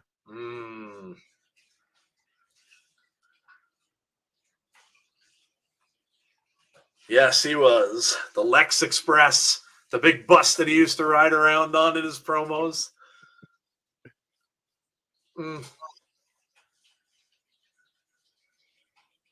Listen to Vince getting ready for the World Wrestling Federation to blast off into the next decade. Shows you what they thought of this dude. Uh-huh. He was the next one. He went, you went from Hogan, and then this guy was looked on as the next big thing. Jim Cornette wrestling, who knew? Yeah. Jim Cornette used to be, yeah, right. And there he is with his golden tennis racket. Speaking of Mr. Cornette. One of the greatest heel managers ever. He really was. Yeah, he really was. First time I saw him was on a recorded wrestling show that was on ESPN one night, very, very late at night. I don't even know where it was from. Probably down south, I imagine, because that's what they used to show. Smoky Mountain? Yep. So, and I saw him, and I'm like, I literally watched the first match with him that I've ever seen, and he annoyed the crap out of me. And I'm like, this guy is the most annoying person I've ever met. That was also around the same time I saw Percy Pringle. Yeah. And when I saw him, I'm like, oh my God, with his voice, when you'd hear his voice outside the ring, I'm like, this is a scary dude. And little did you know, he'd fall into the role of the manager of The Undertaker. It had to be Mid-South or either It probably was. Smoky Mountain. Yeah, probably Had was. to be Mid-South, though. It's the only time I'd ever see Southern wrestling was late night on ESPN.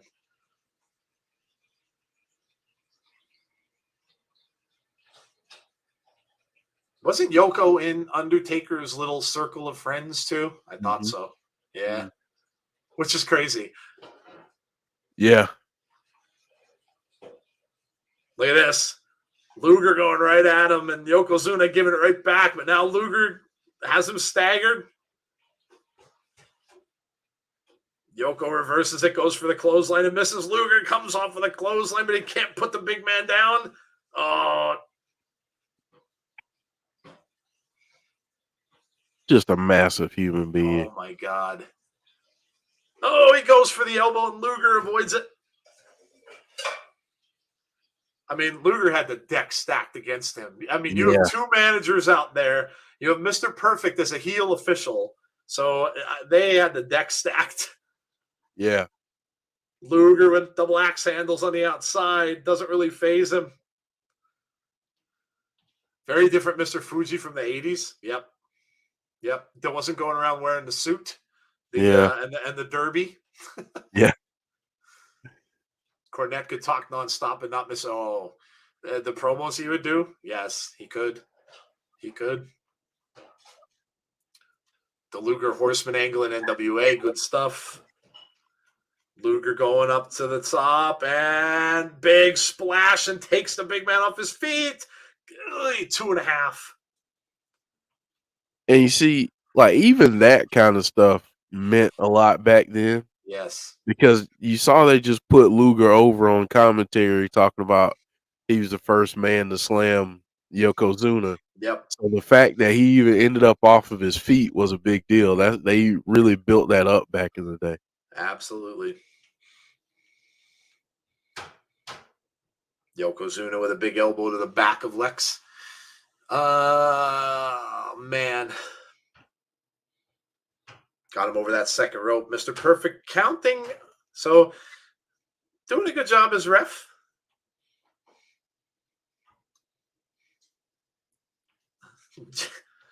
King called the crowd 100,000, hundreds of thousands of idiots. Idiots, yeah.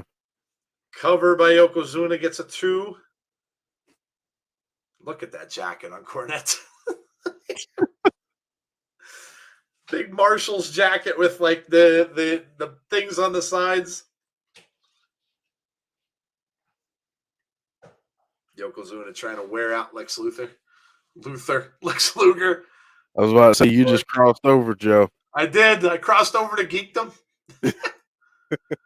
Luger was supposed to be there, Hulk Hogan. Yeah. Yep. Uh-oh. Going after that top turnbuckle. They've got Mr. Perfect talking to Jim Cornette, so he's not paying attention. And that he's got the turnbuckle taken off. This was something else they used to do a lot more. You see it every now and then now, but not very much. And if you had blood in a match, a lot of it was because of those exposed turnbuckles. Guys would get their heads knocked into that turnbuckle, and then the next thing you know, you'd have blood. So Big chop. Again, it doesn't mean as much. You'll see somebody expose a turnbuckle. I think the last time it happened was the Thunder Rosa and Britt Baker match. They had an exposed turnbuckle and someone hits it, but then it doesn't. It would have ended a match back in the day, but it doesn't do that now. They just kind of they'll bleed from it and they'll just keep going on. Yeah. So they're just, the moves just don't devastate like they did. So Luger is supposed to be Hulk Hogan, basically his peak, and slid down the card. Yep, I met Yoko. Oh, wow, Alicia, that's awesome. He was lovely and kind. I got a photo, but my mom got it, and afterwards he gave me a hug and a kiss on my cheek weeks before he died. I treasure that I met him. That's awesome. That's awesome. Yeah, great that you got to meet him. Yeah. Part of that bloodline, Swag fan. Was it Yokozuna? Yes. Part of the bloodline. Yes, he was. Big shots to the side of the head by Yokozuna.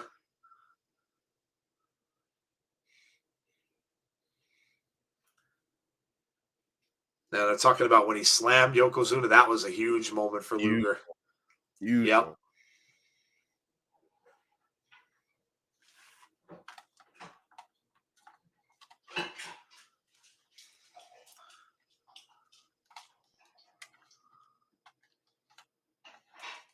Big Dan, I'm telling you, since we're doing a retro watch along, next time I'm gonna have to do like quick facts because Big Dan is with all I these know. facts tonight. I love it, man. I love Big it. Dan is the retro facts guy. Yes.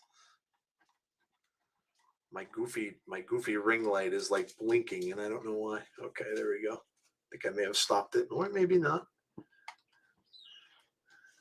Maybe the bulb's going. I don't know.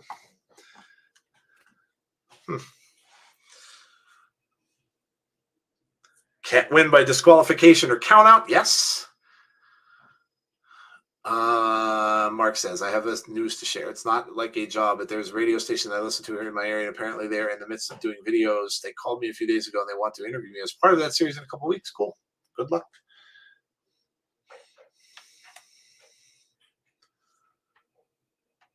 This is something else you just don't see.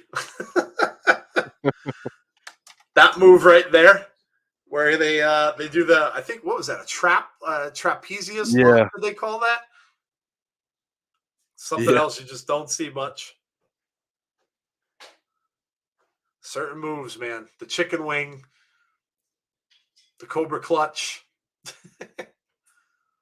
Yoko during this time wrote Rikishi a blank check so he could heat his home. Rikishi had just become the father of a baby boy named Joseph, who wrestles as in NXT as Solo Sikoa. Rikishi is part of the bloodline. Yes. Yes, he is. Yokozuna just clubbing blows to the upper back of Lex Luger. There it is, the trapezus. The trapezus. Oh, man. Oh, man, you love it. Love it. Back when working body parts was a part of the whole psychology. Yep. Got some blood on the lip there of the big man. There's Cornette.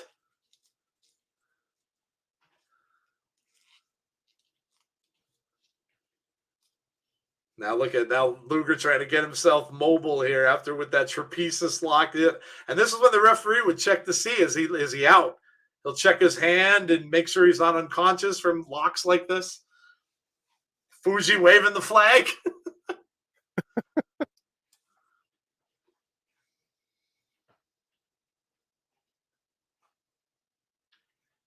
When they brought this guy in, Yokozuna, I can remember the first time he showed up.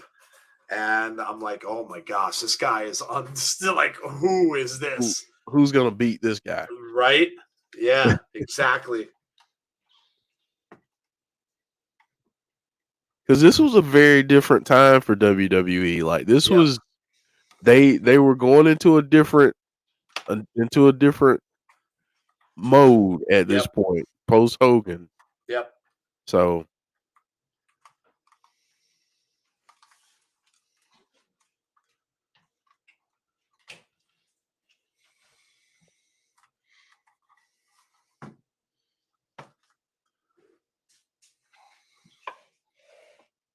King yelling 6, 7, 8, 9, 10. he said he probably doesn't even know how to count to 10.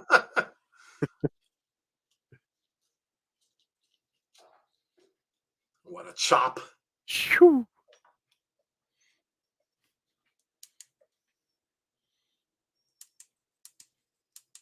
Going back to it. Back to the trapezus. You guys probably never heard I'll bet half of you or more have never heard the word trapezus before tonight. I'll bet you haven't. The trapezus. Jeff, what are the odds they fast track Solo Sikoa to the main roster? He needs to be part of the bloodline so the Usos can utilize the Freebird rule, and I think he'd freshen the group up big time. Oh, I'd give him a little more time in NXT. Just a little more. Yeah. Through the end of the year, I would say. I don't think they'll wait that long, but Good night, Jason. Peace.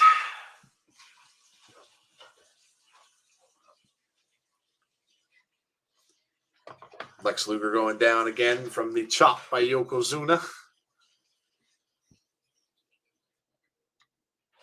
the King saying, if these idiots would quiet down, you could hear them submit.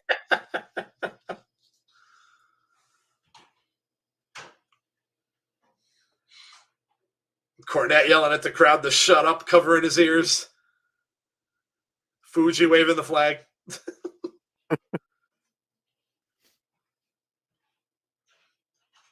Oh, man.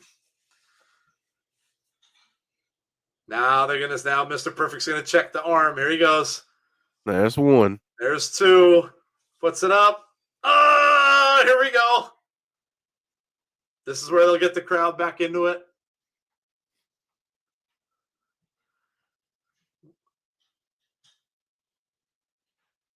Now he's got his hands on both trapezius. Luger getting up. Luger's getting up. Oh, well, there we go. Shoulder blocks. Ducks underneath again. Oh, but Yokozuna just takes him down. Been watching since the Bob Backlund, Peter Maivia days, says Chris There Smith. you go. I watched Rock's dad. I was a big fan of Rocky Johnson. Yeah. Big fan of Rocky Johnson. Oh, Yokozuna goes down.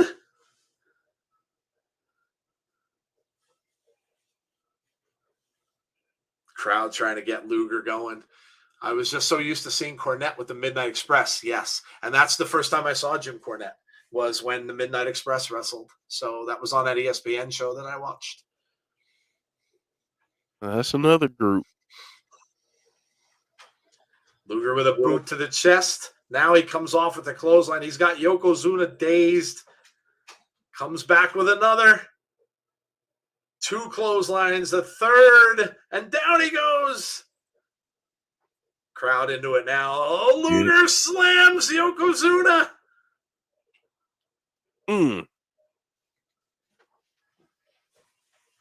Luger looking for that elbow. Here it comes, the forearm. He got him. Cornette's up on the ring. Luger brings Cornette inside. Big shot to Jim Cornette, and down he goes. Here comes Fuji.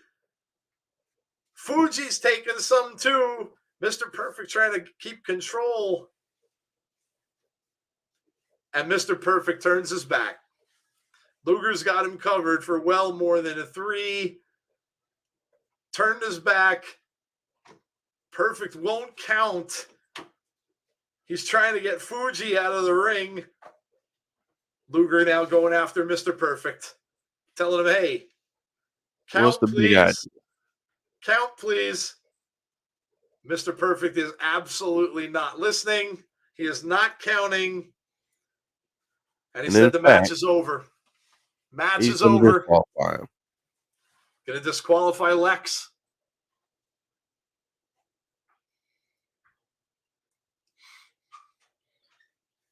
He disqualified Lex Luger.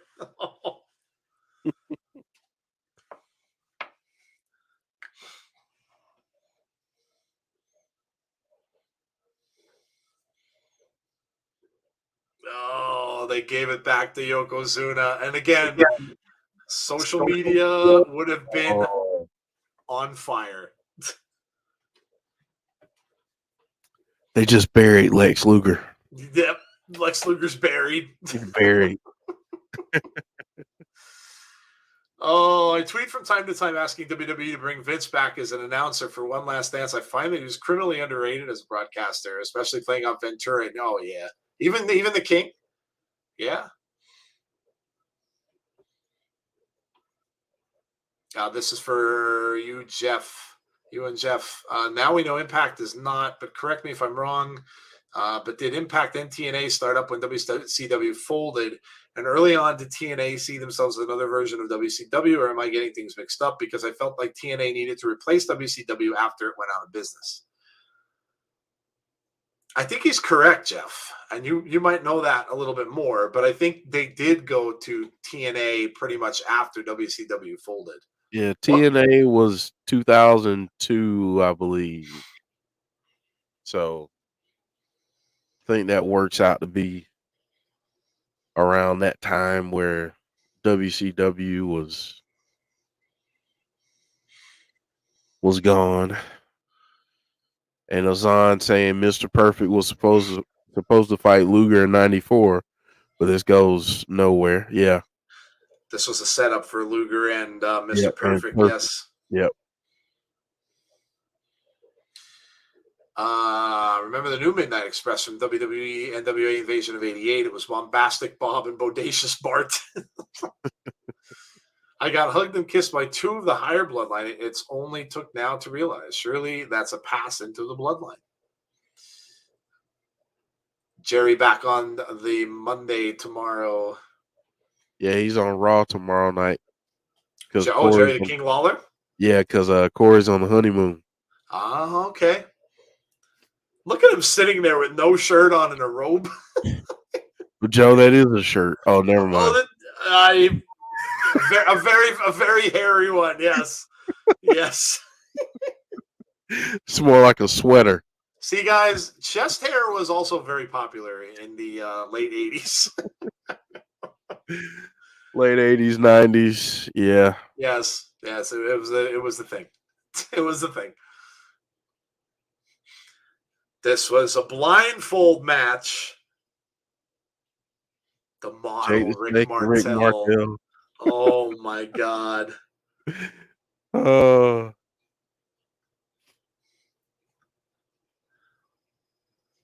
Harvey Wippleman. So we're getting Earthquake and Atom Bomb.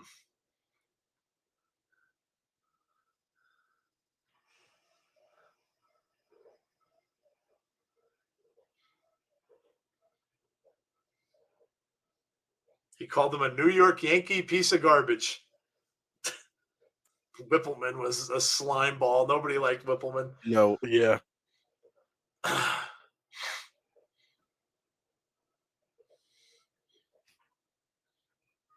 You still have big ears and a monkey face? You dress like a doof?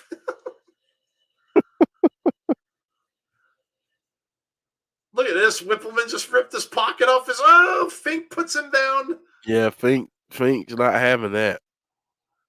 He ripped the pocket off his suit coat. Here comes Atom Bomb. Look at this dude. Atom Bomb. Look at this dude.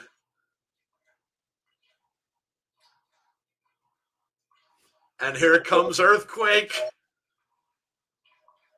Jeff, do you remember and I don't know, I only probably remember this because I live in Pennsylvania.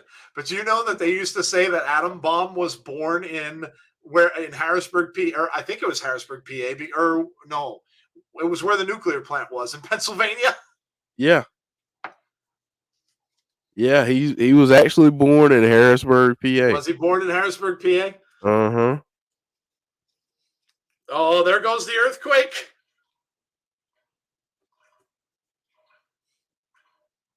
Oh, that 2, 3, that's over. That's a squash. The earthquake squashes Atom Bomb. That one's over in less than 30 seconds.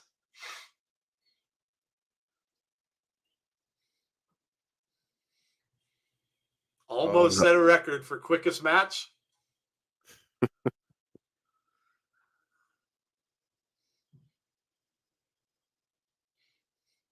Atom Bomb was a big dude, man. Yeah. He didn't win much, but he was a big dude.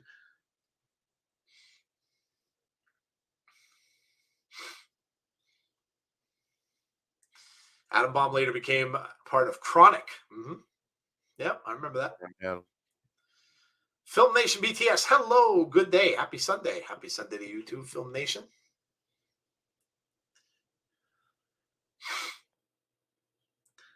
Back with Yokozuna in the back.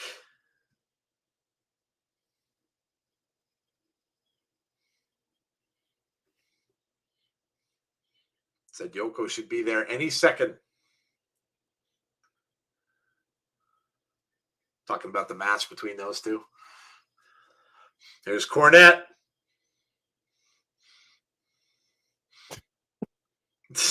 God, Cornette. He said, who's got the belt? Who's still the champion?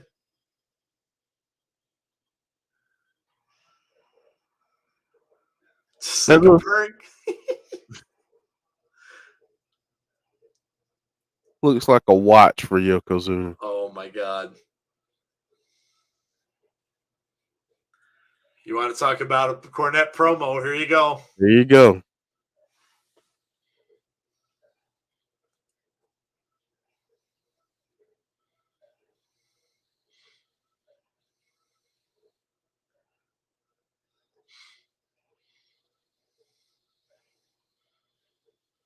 There's Fuji.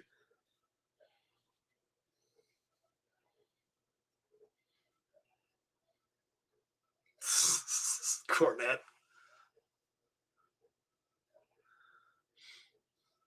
Yokozuna doesn't need to say a word. Nothing. Just look menacing. That's it. Yep. Look mean. And Fuji just sits back there and smiles. All Yokozuna needs to say is one thing. That's bonsai. Yep. Now they got a close-up on his eyes.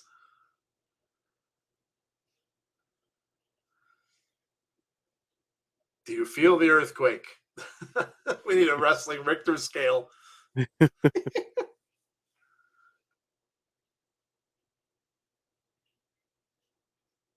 Cornette's still going. Still going. Oh, my phone's about to die so long, gentlemen. See you, Film Nation. See you.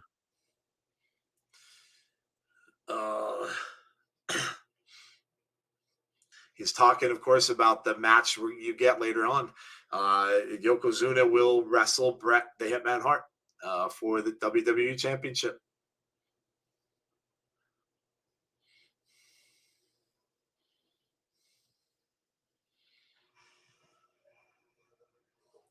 It's bonsai. There it is. There it is. Coliseum Videos present a WrestleMania moment. 1992. Oh, there he is, The Undertaker. Look at that. How young was he? Oh, 1992. Oh, boy. Here it is. Here we go, guys. This is why we watched this tonight. If you haven't seen this, get prepared, because this is one of the best. This is absolutely one of the best. And You know, you're talking about the memory of Scott Hall. This match will live on in really forever in a lot of people's minds, because this was the first ladder match. And these two guys put on a show in this match. So sit back and enjoy. This is why we're watching tonight. And this is an amazing, amazing match.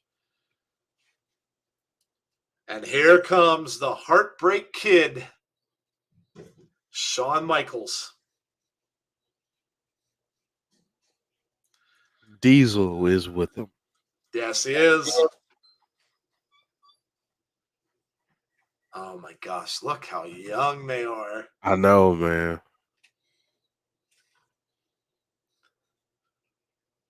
Look at the glasses on Shawn.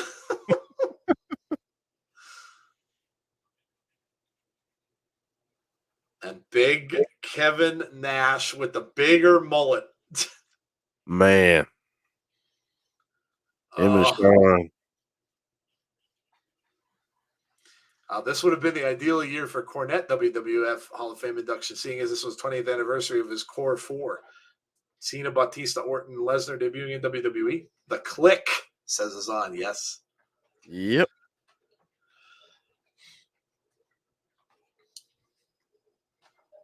First time ever in a WrestleMania. Swag fan says, somebody please turn back the clock. I'm telling you guys, it was so much fun. And if you weren't there, you just wouldn't know. Like, it was so much fun back then to watch because there was no pressure. And this is kind of what me and Jeff try to talk to you guys about, because there's no pressure. There was no infighting. There was no, there was no social media to crap on everything. There it wasn't around. And you just could sit back and just enjoy this stuff and have a good time and laugh and talk to it about your friends the next day. And oh man, it was just a different time. And it really was just, and this is what we just try to talk about, man. I was talking to somebody on social media about it today and yesterday, and he just saying how, I'm just going to sit back and just try to watch. And I told him, I'm like, unplug, man, watch it, enjoy what you like, and just unplug. Don't even look at the socials afterwards. Don't even look, just get away from it. Cause that's what it was. We didn't have it. The most you ever read as far as people criticizing something, Jeff, and correct me if I'm wrong, were in wrestling magazines. Yeah. And they came out, a month after the whatever the show was that you watched? Yeah. I mean, you just didn't have it.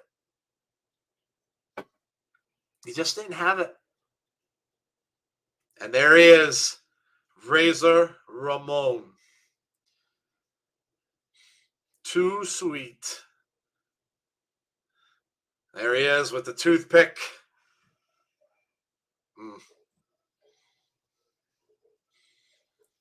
These are guys, I would bet you a lot of the younger folks, Jeff, probably might have been introduced to some of these guys via the wrestling games. Yeah.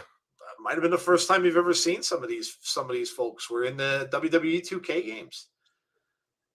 Hey-yo.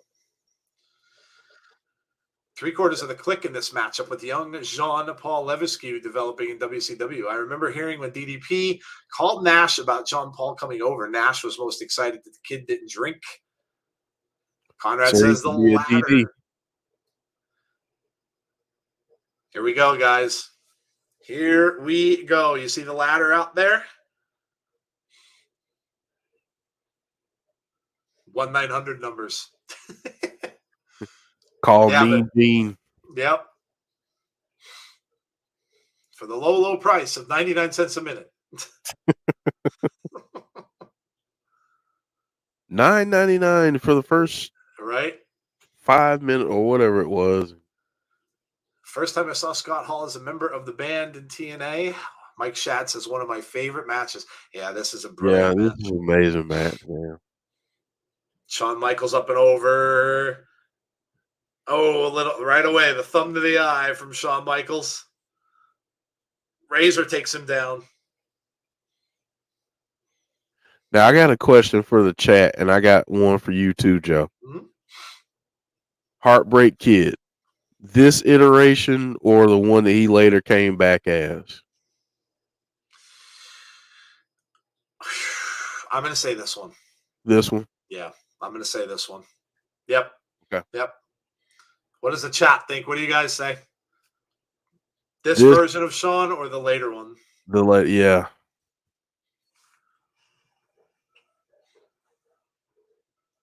Razor going back. Shoulder block, and Shawn goes down. Thrown out, violently thrown out of the ring. Nice move by Shawn Michaels. Swag fan says hard to choose. Conrad says comeback HBK.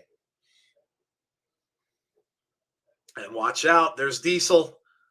Oh, big clothesline from Diesel, and down goes Razor. And Diesel stands over him.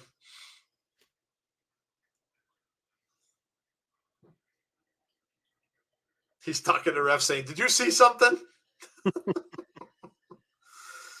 Hard to choose for me was Razor Ramon Hall's ring name, because whenever I hear you talk about wrestlers, sometimes I can't figure out if that's the real name. No, that was his ring name. Yeah, Scott Hall. That's Scott Hall is his real name, Mark. 1990s HBK for the youthful athleticism. A comeback HBK gets the lean from me for the human being he became. Yeah, great point.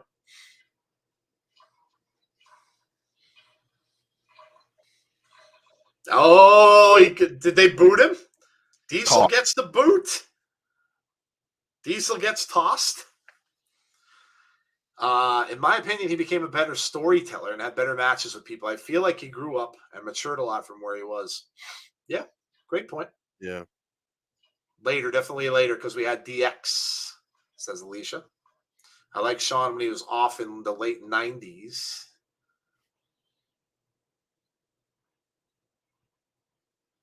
Shawn Michaels up and off that turnbuckle. Here comes Razor Ramon with a huge clothesline, and Shawn goes out of the ring. I went back and watched some of his vignettes today. Razor Ramon, yeah. Some promos that he did. Yeah, some of the before he came. This is great, man. Yeah. Pulling up the mats off of the floor. And again, this is something you don't see much anymore either. They keep that stuff out there for safety. They don't like people pulling those up because that is nothing but cement below those mats that they had out there. Oh, look at that shot from Razor. Ooh. Kick to the midsection. Uh-oh. Calling for it. Nope. Oh, and he gets tossed out onto the cement.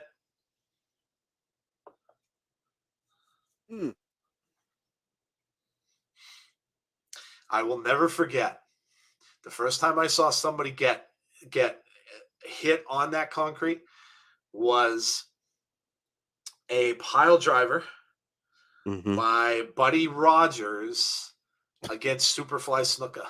Oh, man. And he pile drove him out on the cement, and Jimmy Snuka was busted. I mean, crimson mask, blood hanging down on that long hair that Snuka had, and I was devastated because Jimmy Snuka was like the thing back then. Like I loved Jimmy Snuka. He was the ultimate face. And when I saw him do that, oh my God, I was devastated. I was probably like 7 or 8, maybe a little older, maybe 9-ish. But I remember seeing I was devastated. I was like, oh my God. And they would come out with the doctors and they took them off the thing. I'm like, oh my God, oh my, oh man. The ladder right into Razor Ramon. Those are the innocent days when you used to think that all of this was real. You didn't know any better. You thought that these guys were really hurt, and it was like, remember when Jake DDT'd Ricky Steamboat on concrete? Yep. They used to use the concrete a lot.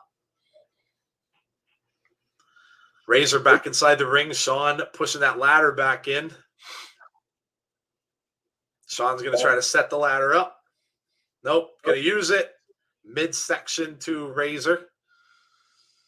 The Smoking Guns, Bob Holly, Tatanka, and the 1-2-3 Kid versus the Head Shrinkers IRS. Jeff Jarrett and the model Rick Martel got cut because this went over. Oh, man. Yeah, Scott was buried this week. Yes, he was, Alicia. Yeah. Ladder to the midsection.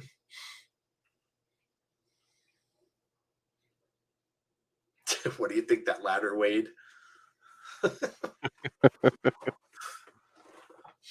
Ladder to the back, the upper back of Razor. Look at the guy with the big stack of cotton candy out in the crowd. Holding up the big thing of cotton candy going around with the fans. Man, oh man. I love this stuff. I really do. I don't get to watch enough of this older stuff as much as I could because you know there's just so much new stuff on. But oh man, it's good to go back and watch it. It really is. Brings back a lot of really good memories. Yeah. Michaels looks like he's going to try to head up top. I used to get in fights in elementary school and kids said it wasn't real. Dude, I was a big proponent of that. I was a big proponent of that. I think when I found out it wasn't real, it was almost like it's bad. It might have been worse for me than when I found out Santa Claus didn't exist. Whoa! He just pulled Shawn's pants down. Yeah, his moon is out. I don't remember that. You don't remember that? No, I didn't remember that part. I'm like, damn, wait a minute. Shawn's pants are down. Holy crap. I didn't remember that part. Well, someone got a show. The ladies like that. Ladies are loving that. Wow. Well, there you go. Shawn Michaels is going up again. Oh, this spot. Oh, this one. Oh, I remember this. This is iconic. Yep. There you go. Shawn right there. Michaels flying off the ladder. Big splash. Michael King says they got the ladder at Handyman.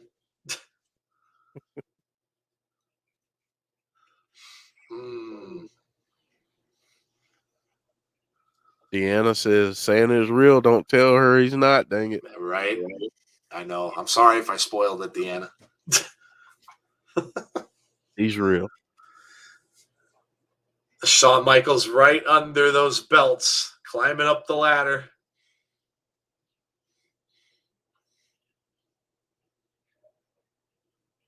And Razor's got a hold of the ladder, and there he goes. Oh.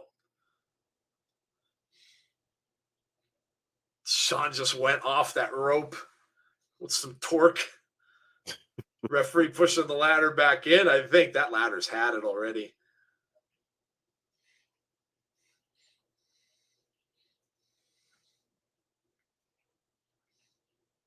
King going, come on, Shawn.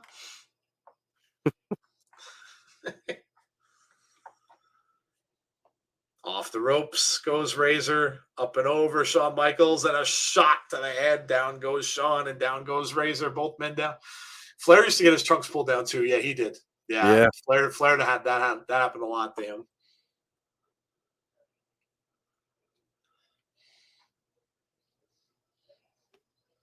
Both men down in the middle of the ring. Flair always had his crack showing. Yes. Yeah. Yes, he did. He didn't care. No. Oh my gosh.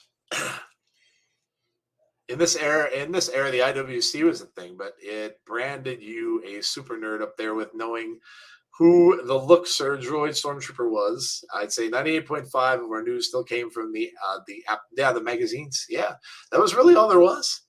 It was it. You really didn't have, every now and then in a newspaper, you would get results. That was it. You get winners, like who won the matches in a big event like a WrestleMania. You might get that, and that was it. That was it. You got nothing back in the day. I used to look forward to PWI coming out. I used to go to magazine stores and I'd pick up the issue every month because that was where you got your news from. you didn't have anybody to nobody that was doing anything like that. You didn't hear any of it.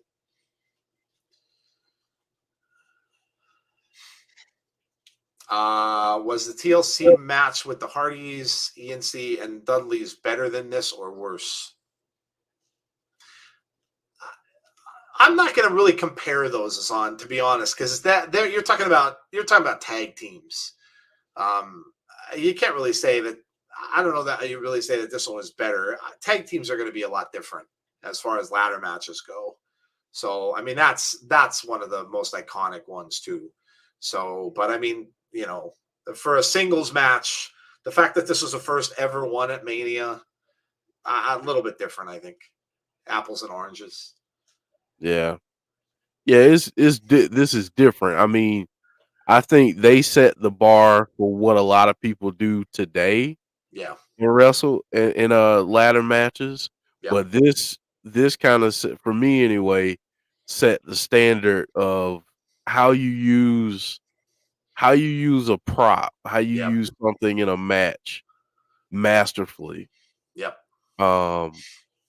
Just different times, but I just feel like this match was the standard for creating moments by using one singular ladder. I mean, that's the other thing. They've done all this stuff with one ladder.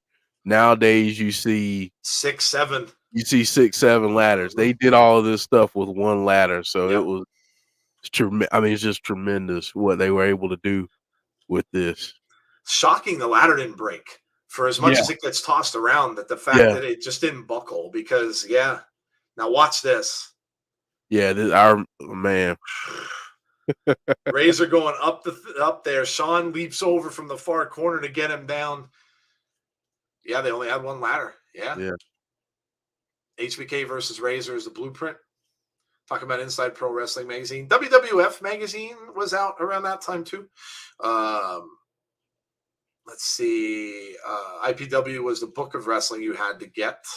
I've got a very big collection of WWF and Raw magazines in plastic and old videos.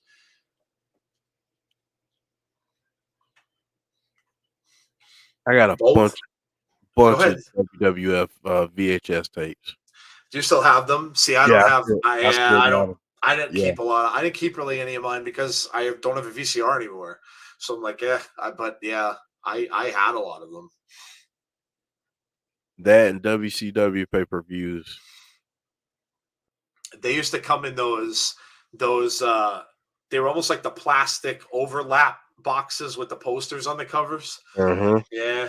Oh man, I remember looking at that spot right there where Razor falls off and the ladder twists, and I'm like, man, that ladder's done for. Yeah. Oh yeah. Look at it's about bent. The one leg won't even stay down.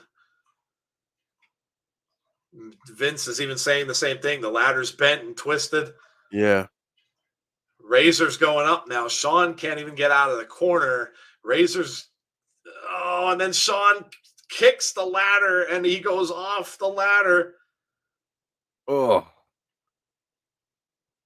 There is no way that ladder is anywhere near level anymore. No. No. Razor down in the corner. Shawn down on the other side. They even made getting the belts almost an obstacle. That's become a lot easier. They stay pretty stationary up top now. Yeah. But now, I mean, they're just going back and forth like a watch. It's hard to catch. Mm-hmm. Ramon made the IC belt special. I agree.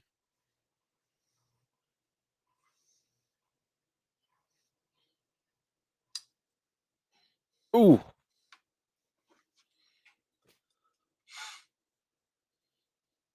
They said Razor appears to be out. Man, he was both of these guys just so good. This match was so freaking good. Yeah.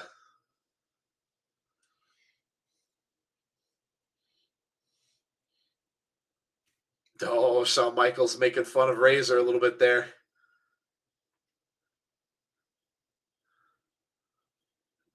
You're looking for the Razor's edge on Razor.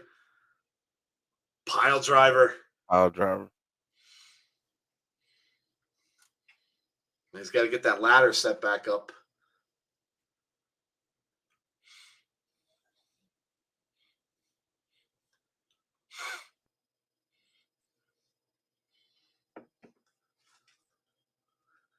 Shawn's going to try to set the ladder up again.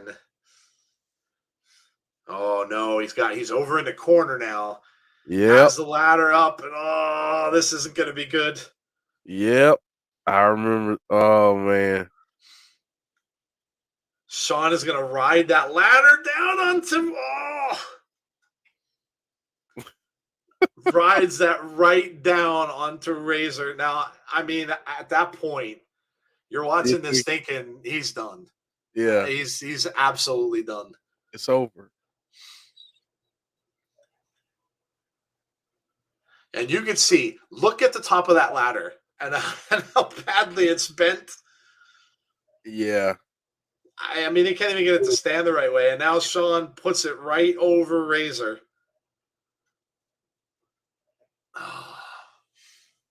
At the time of this WrestleMania, a guy would start writing for WWF Magazine under the pseudonym Vic Venom. Go ahead, Jeff. I'm sorry. No, I was just gonna say they made it work. Yeah. They made it work. Razor gets up, which is unbelievable. And now he's trying to shake Shawn off. And he's going to come off the ropes to do it. And there he goes. Oh. Over that top rope. And Shawn's stuck. Shawn is stuck in the ropes. Will Rally Sport Rally says, this match, sorry. Look at this. Look at Shawn just trying to get that leg out. And Razor's going up. And Shawn's got his leg out of there. Shawn desperately trying to get himself up because that leg had to have been hurt. And nope. Razor Ramon wins. Look at the crowd.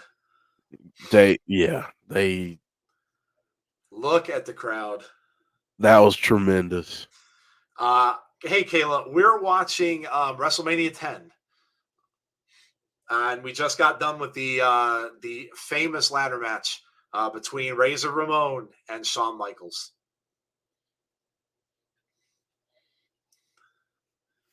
Vince is saying, at what price? What did it cost him?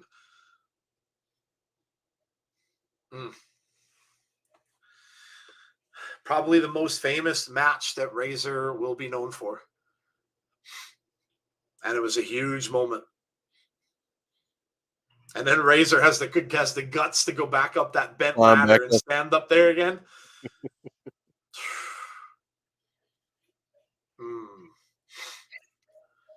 They capture the people. That's when you know you killed it. Oh, my God. Look at the crowd. I wonder if anyone ever caught HBK smiling, stuck in those ropes, knowing he put over one of his closest friends. 94 guys or 95. What year was this? I can't remember. WrestleMania 10? What year was it? Good question. Let's see what year this was. I want to say 94, but I could be wrong. 94. March 20th, 1994. 94. Yep. That's awesome. I have to make it a goal to watch all the old WrestleManias. This is awesome stuff, says Kayla. Well, yeah. If you haven't seen a lot of these older ones, this is really the first time we've done this. We've never done a classic watch along before, so it's a lot of fun. It's a lot of fun going back. You know, there's no pressure in any of this kind of stuff. And then look at this. There's Ted DiBiase, the $1 million man. Everybody's got a price. Everybody's gonna pay. The $1 million man always gets his way.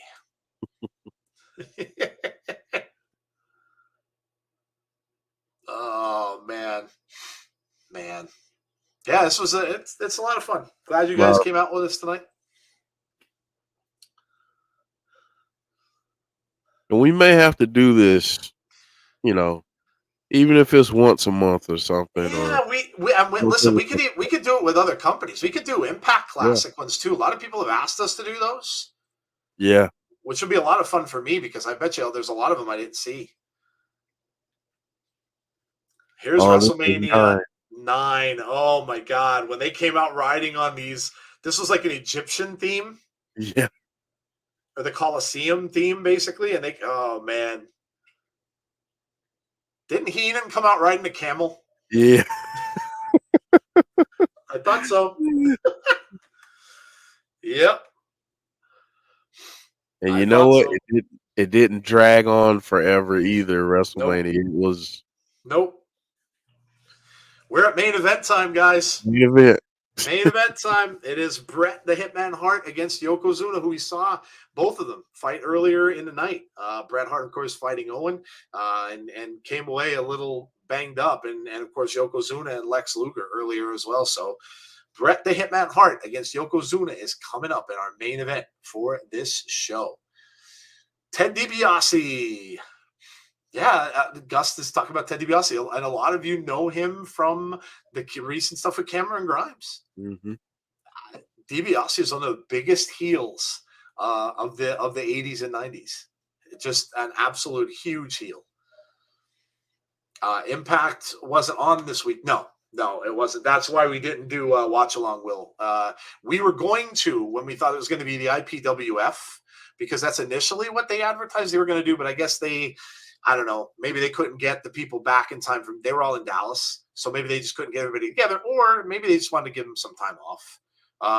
And they decided to go with the multiverse stuff. So we didn't want to do that over because we did the watch along with multiverse. So we didn't want to kind of redo the whole thing. So yeah, we just called off the show for the week.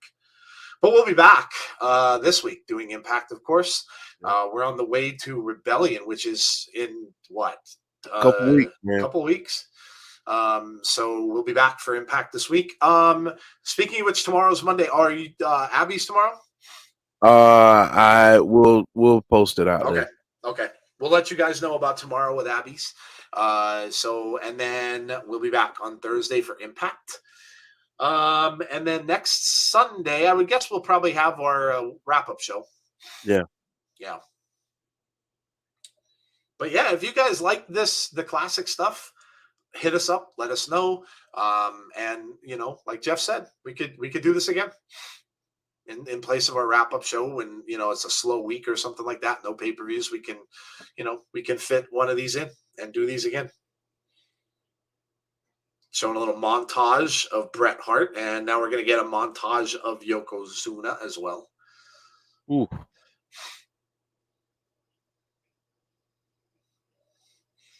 Look at this. You see Yoko was with Razor Ramon was in the ring with him there. Mm-hmm. And there he is with Hulk Hogan. Yep. Undertaker.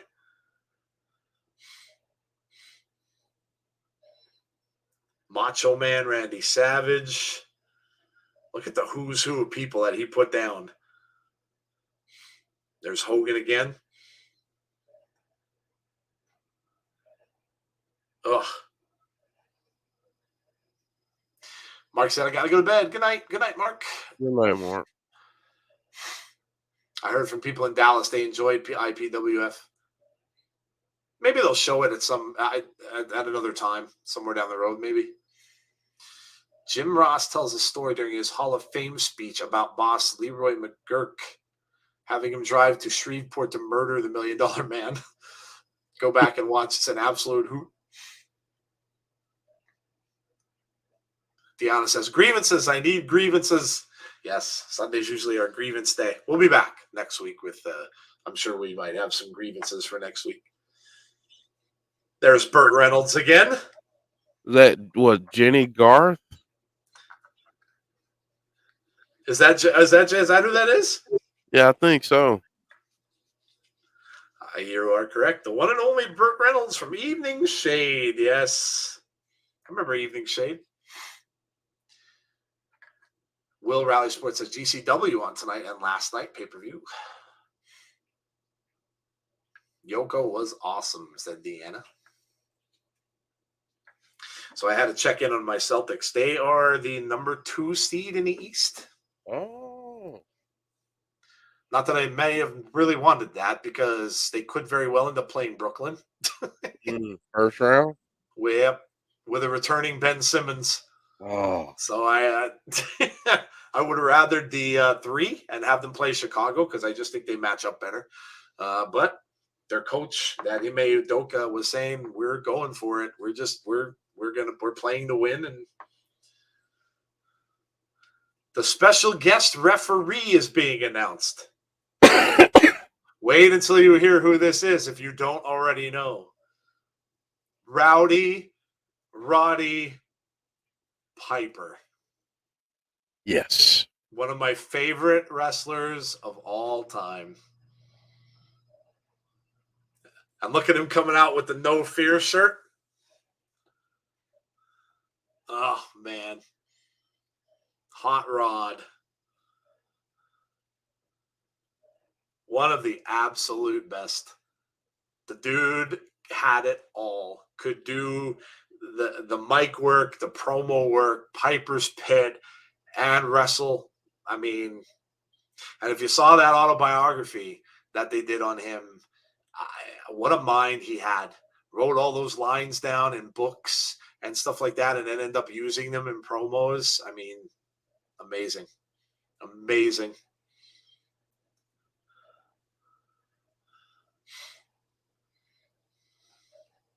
Died way too young. Piper was the best bad guy, even if he was a good guy. Oh, man. Oh, man. Unreal. I still think I had no idea, and I didn't know from that, because he was in a movie called They Live, and if you've never watched it, you need to go and do it.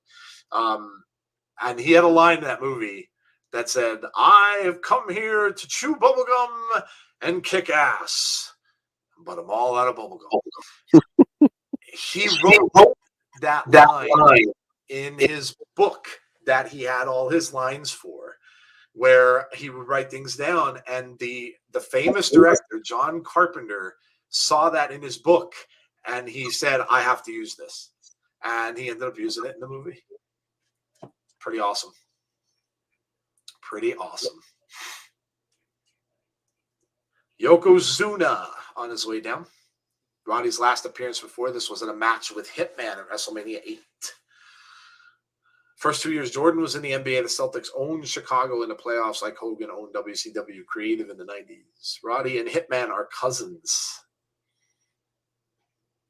Joe, I'll be right back. Give me one second. Yeah, no problem. I gotta blow my nose, and I don't want to be on camera and all that. Go right ahead. So many great legends. Yeah, I agree. It's just fun going back, because it's 38 WrestleManias. It's hard to remember all of it, you know.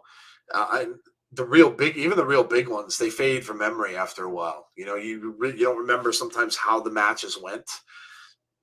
You can go back and look at results, and of course, I remember they won, but you don't exactly remember how it goes. So it's fun going back and watching. I just wish I had more time. You know, you can go out and watch like a lot of this stuff again. Some people live on the network. They on Peacock and when lived on WWE Network, they watched it all. It's one of those subtle lines that grips you. You see Bret Hart limping. Remember earlier in the night, he had that leg injured. So he's by Owen Hart. So he comes down there kind of gimpy, and Yokozuna is starting right in on him, right to the face. Watch out, he's going to blow. Bret selling the leg. It's the moments you remember. Yeah. It fades from memory, you know, because there's so much of it. My gosh, 30 years of my life. So I was 14. I was 14 when I started watching WrestleManias. 14. So it's crazy. It's a lifetime. It's a lifetime.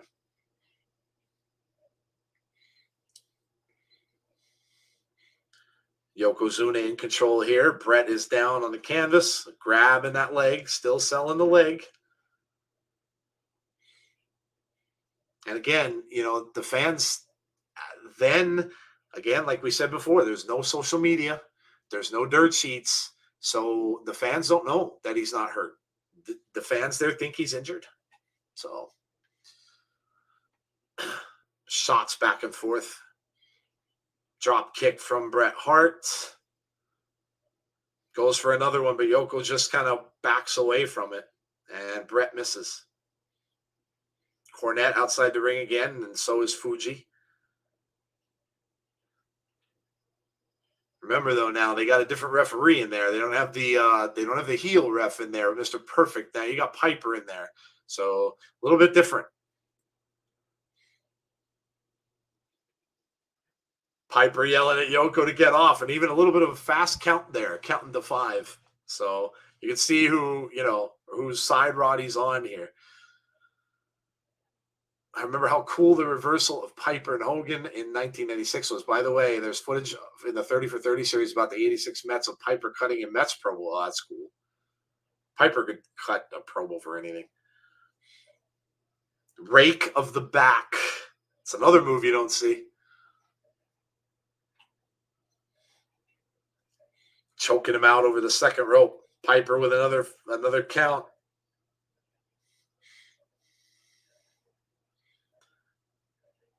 Cornette, and Piper gets rid of Cornette, gets him off the ring apron.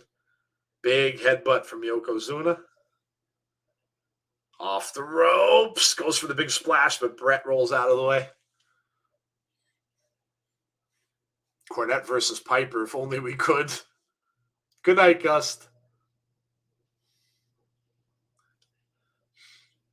10 count. Yokozuna's up. And Bret Hart's getting back up. Bret Hart with a right hand to Yokozuna, staggering him a little bit. When was the first Survivor Series? 85 or 87? Oh, let's look it up. Let's consult Mr. Google. Man, I'm telling you, I know I don't sound like it, but what a relief.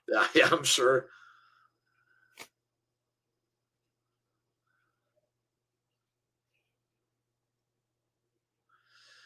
Survivor Series first year, 1987. 87, yep. November 26th, 1987. Year I graduated high school. That would have been my first year of college, actually. So I was probably watching that when I was in college. That's insane. Big kick from Bret Hart. Yoko's rocked now a little bit here. Big shot from Bret Hart. Another.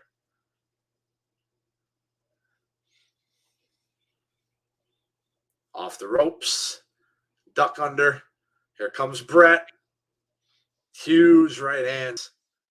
Staggering the big man a little bit now.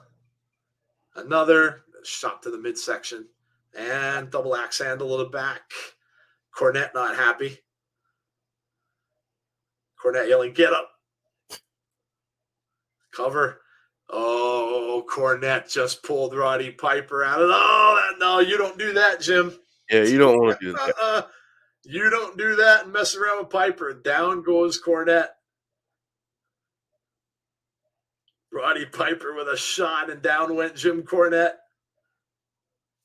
That was the first time I watched WWE. I was 6 years old. Piper looks great now, doesn't he? Yeah, he does. He does.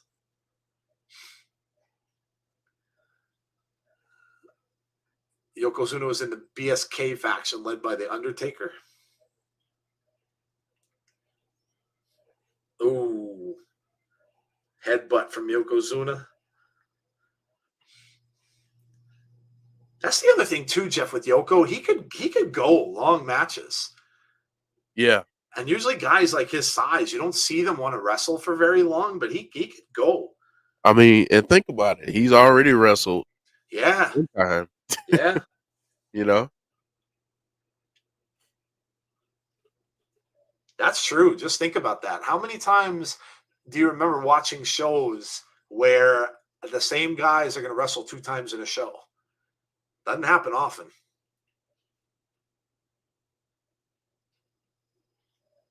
Big headbutt from Yokozuna. Piper checking on Bret Hart. Survivor Series featured one of the best double turns ever in the match, involving Demolition and Powers of Pain. 89 was a tad low-key, setting up some big red-headed kids' debut in 1990.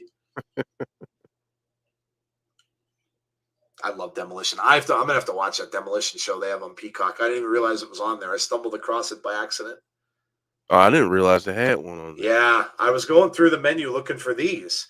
And when I was going through it, I saw there was a Demolition show on there. I'm like, oh my gosh, I have to watch that. One of my favorite teams. Do you think it was better back then? Alicia, in that respect, a little bit. The dirt sheets, the rumors, the internet. Listen, I love being surprised. And it's awfully hard to do. It really is. So in that respect, yeah. The hatred that's constantly spewed on Twitter. Yeah. Is it better than, Yeah, I think so. I mean, it was just more fun. Yoko was great, says Conrad. Not saying you can't have fun today. I don't want to sound like a big downer, for today, because you can. You just really have to be. You have to be careful, and you have to unplug from time to time. That's all. Do you feel you're in control of being surprised? I mean, to an extent, like I said, if you unplug and you don't look at stuff, sure. You can not look. I think it's hard for people to do it, Yeah. But you can turn your stuff off. You don't have to go on your phone and go on Twitter or go on Facebook. You don't have to, or you don't have to look at places. Sure. So you can certainly avoid it. I think though the temptation is much greater. And tribalism, without a doubt. Yeah, without a doubt. Mm-hmm. Why can't we all just get along? It's just entertainment. Right. It's just entertainment. That's all it is. Hart with the cover. Oh, 2.5. Very, very close. Oh. Mr. Fuji pointing in. Piper saying 2. Joe, did you see Big Dan's comment about fantasy booking? Let me see. Fantasy booking time. 1988 Demolition versus the Raw. I would have loved to see that match. Big Dan, there can be no winner there. It'd have to be a double count out. I would have loved that match.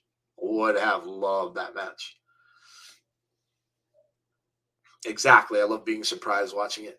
And like Conrad is alluding to, Alicia, you still can. Just, when there's something big coming up, just unplug. Just, don't, if you know that there's places that'll spoil it for you, just don't look at them. If there are people you follow on Twitter, unfollow, or just don't go on Twitter.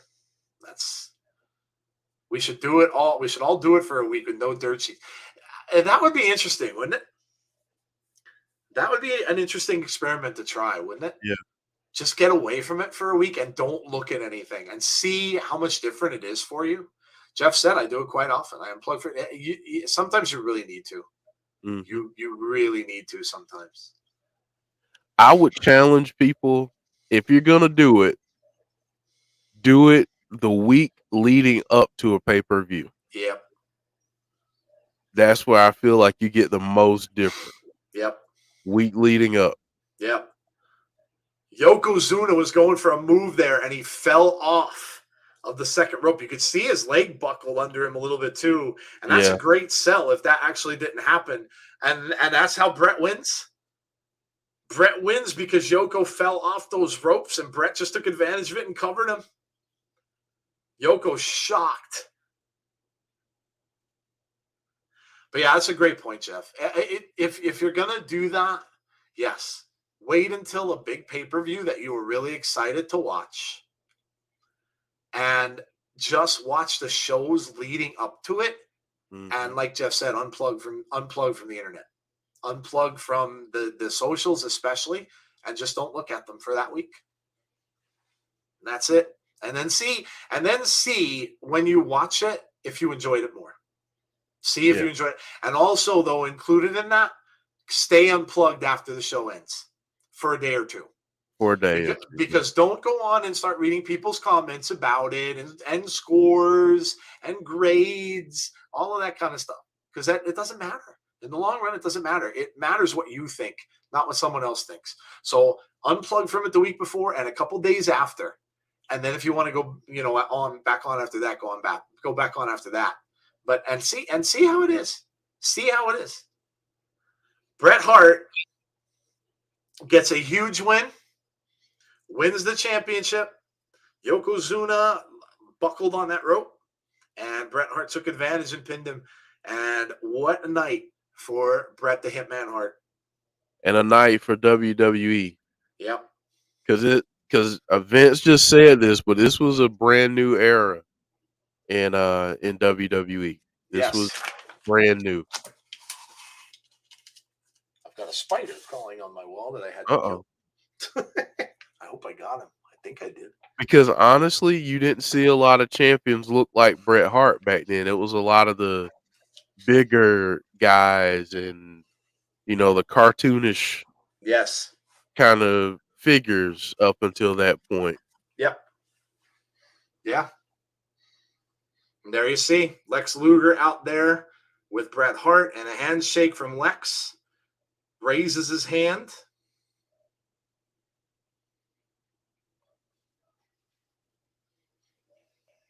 And there's more people coming down the ramp. There's Roddy Piper up there.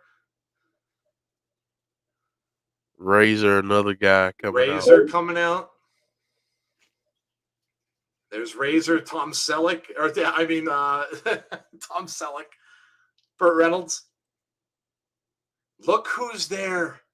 Look who the guy is to the right. There's the British Bulldog. And that, I believe, is that the 1, 2, 3 kid? Yep.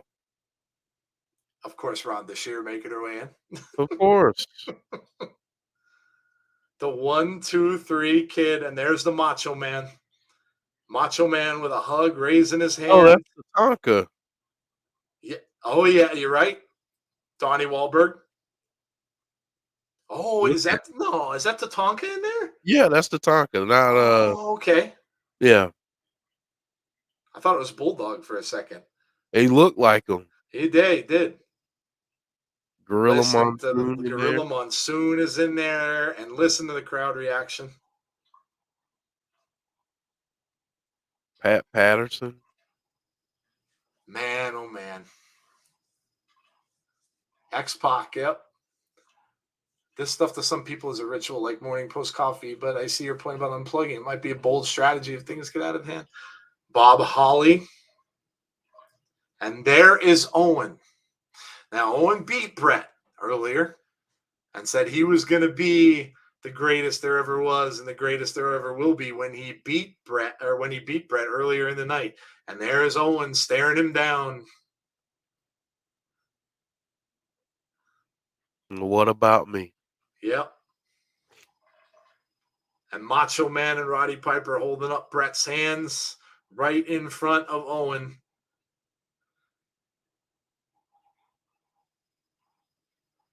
And now they're kicking Owen out, saying, that's it, get out of here.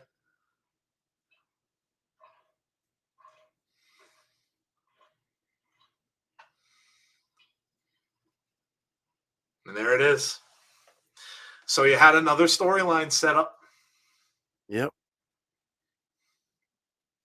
And that's how it ends. Bret Hart with his moment.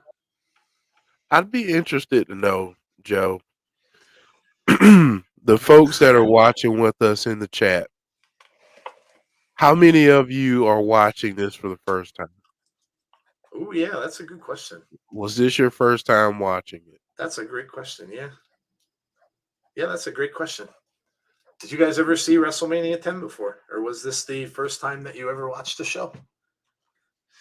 Conrad saying long-term planning. I love it. Yes, long-term storytelling, man. It's awesome, right? When it's done correctly. Swagfan says my first time. Awesome. That's awesome. Awesome. What did you think? What did you think? Tell us what you thought, dude. Oh man, that's awesome. My second time watching it, says James. I watched it first time about a month ago. Okay. So it was around the time that Razor passed away. Did that lead you to want to watch it? That's awesome. That's awesome. Oh man. Well, listen, that was awesome, and I'm glad you guys came out with us. We had a great time. Swagfan says 9 out of 10. There you go. This, to me, and I'm sure probably to Jeff too, this was a much simpler time in wrestling, and it was, you laugh, you have fun, and you hang with friends. And it's a much simpler time. You didn't have social media. We made a couple little comments and quips tonight about that, saying that, oh my God, social media would have been all over that, complaining about it. Like Jeff was saying that Luger is buried, but see, that's what it is. And, you didn't have that. All you had to do was just watch and enjoy and have fun. Bret held the title until 1994 Survivor Series when he lost to Bob Backlund. Thanks to Owen, Mr. Backlund lost it days later to Diesel in 8 seconds. I remember that. Second time it's been years, says Alicia. Did you remember you had a special box to watch? Michael, what are you talking about? What are you talking about? It's late. I'm getting tired. We have what? Oh, yes, thank you. Yeah, oh yeah, those goofy little cable boxes. Yes. Yeah. I told you they used to have the big metal device that you used to have to put in your cable wire in order to like unscramble the channel. Always a big surprise at Mania. You never knew. Yeah. There was always like surprise, and again, that's the thing. Surprise results. You just never knew. Listen, if you enjoyed it, let us know, and we could do it again. Like Jeff said, it's sometimes refreshing to watch these little things, get into like a nice little small group, do a watch along of stuff. And we could do like Impact stuff. Like I said, that would be, some of it would be very new to me because I didn't get to see a lot of that stuff. I'd love to watch some old Rosemary matches with her and the Bunny that they had in Impact and things like that. So we can do any of that kind of stuff. Go back to other WrestleManias as well, Survivor Series, whatever. I mean, there's endless amounts of this kind of stuff out there. So it's pretty easy to do. Hell, we can go back and watch old WCW stuff. We can. Very true. Oh my God, that would really bring back memories. Can you... Some of that, I mean, we talk about it a lot. The night when Bash at the Beach. Bash at the Beach, or the night when our good friend Goldberg won the title off of Hulk Hogan and beat Scott Hall in that same night. Yeah, you can go back and watch that. I recommend AJ Styles versus Samoa Joe versus Christopher Daniels. That was... We got to do that one, Joe. Okay, I'm down. We got to do that one. I'm down. I am down. Anything I haven't seen. Yeah. Alicia says, brilliant. Definitely again. Well, thank you, Alicia. Yeah. I mean, if you guys enjoyed it, let us know. And we can definitely do it again sometime for sure. Absolutely. All right. Well, we're going to let you guys get out of here. We're going to get going too. And we'll let you know tomorrow about Abby's. I'll make the announcement. I'll put it out there in the morning and let you know when we'll be doing that, or if we'll be doing it tomorrow. If not, we'll let you know that too. And then, of course, we will be back. Jeff and I will for Thursday for Impact. That's at 7:45 p.m. Eastern Standard Time. And that is, again, on the Road to Rebellion, which is only a couple weeks away. So we get one show and then a go-home show, pretty much.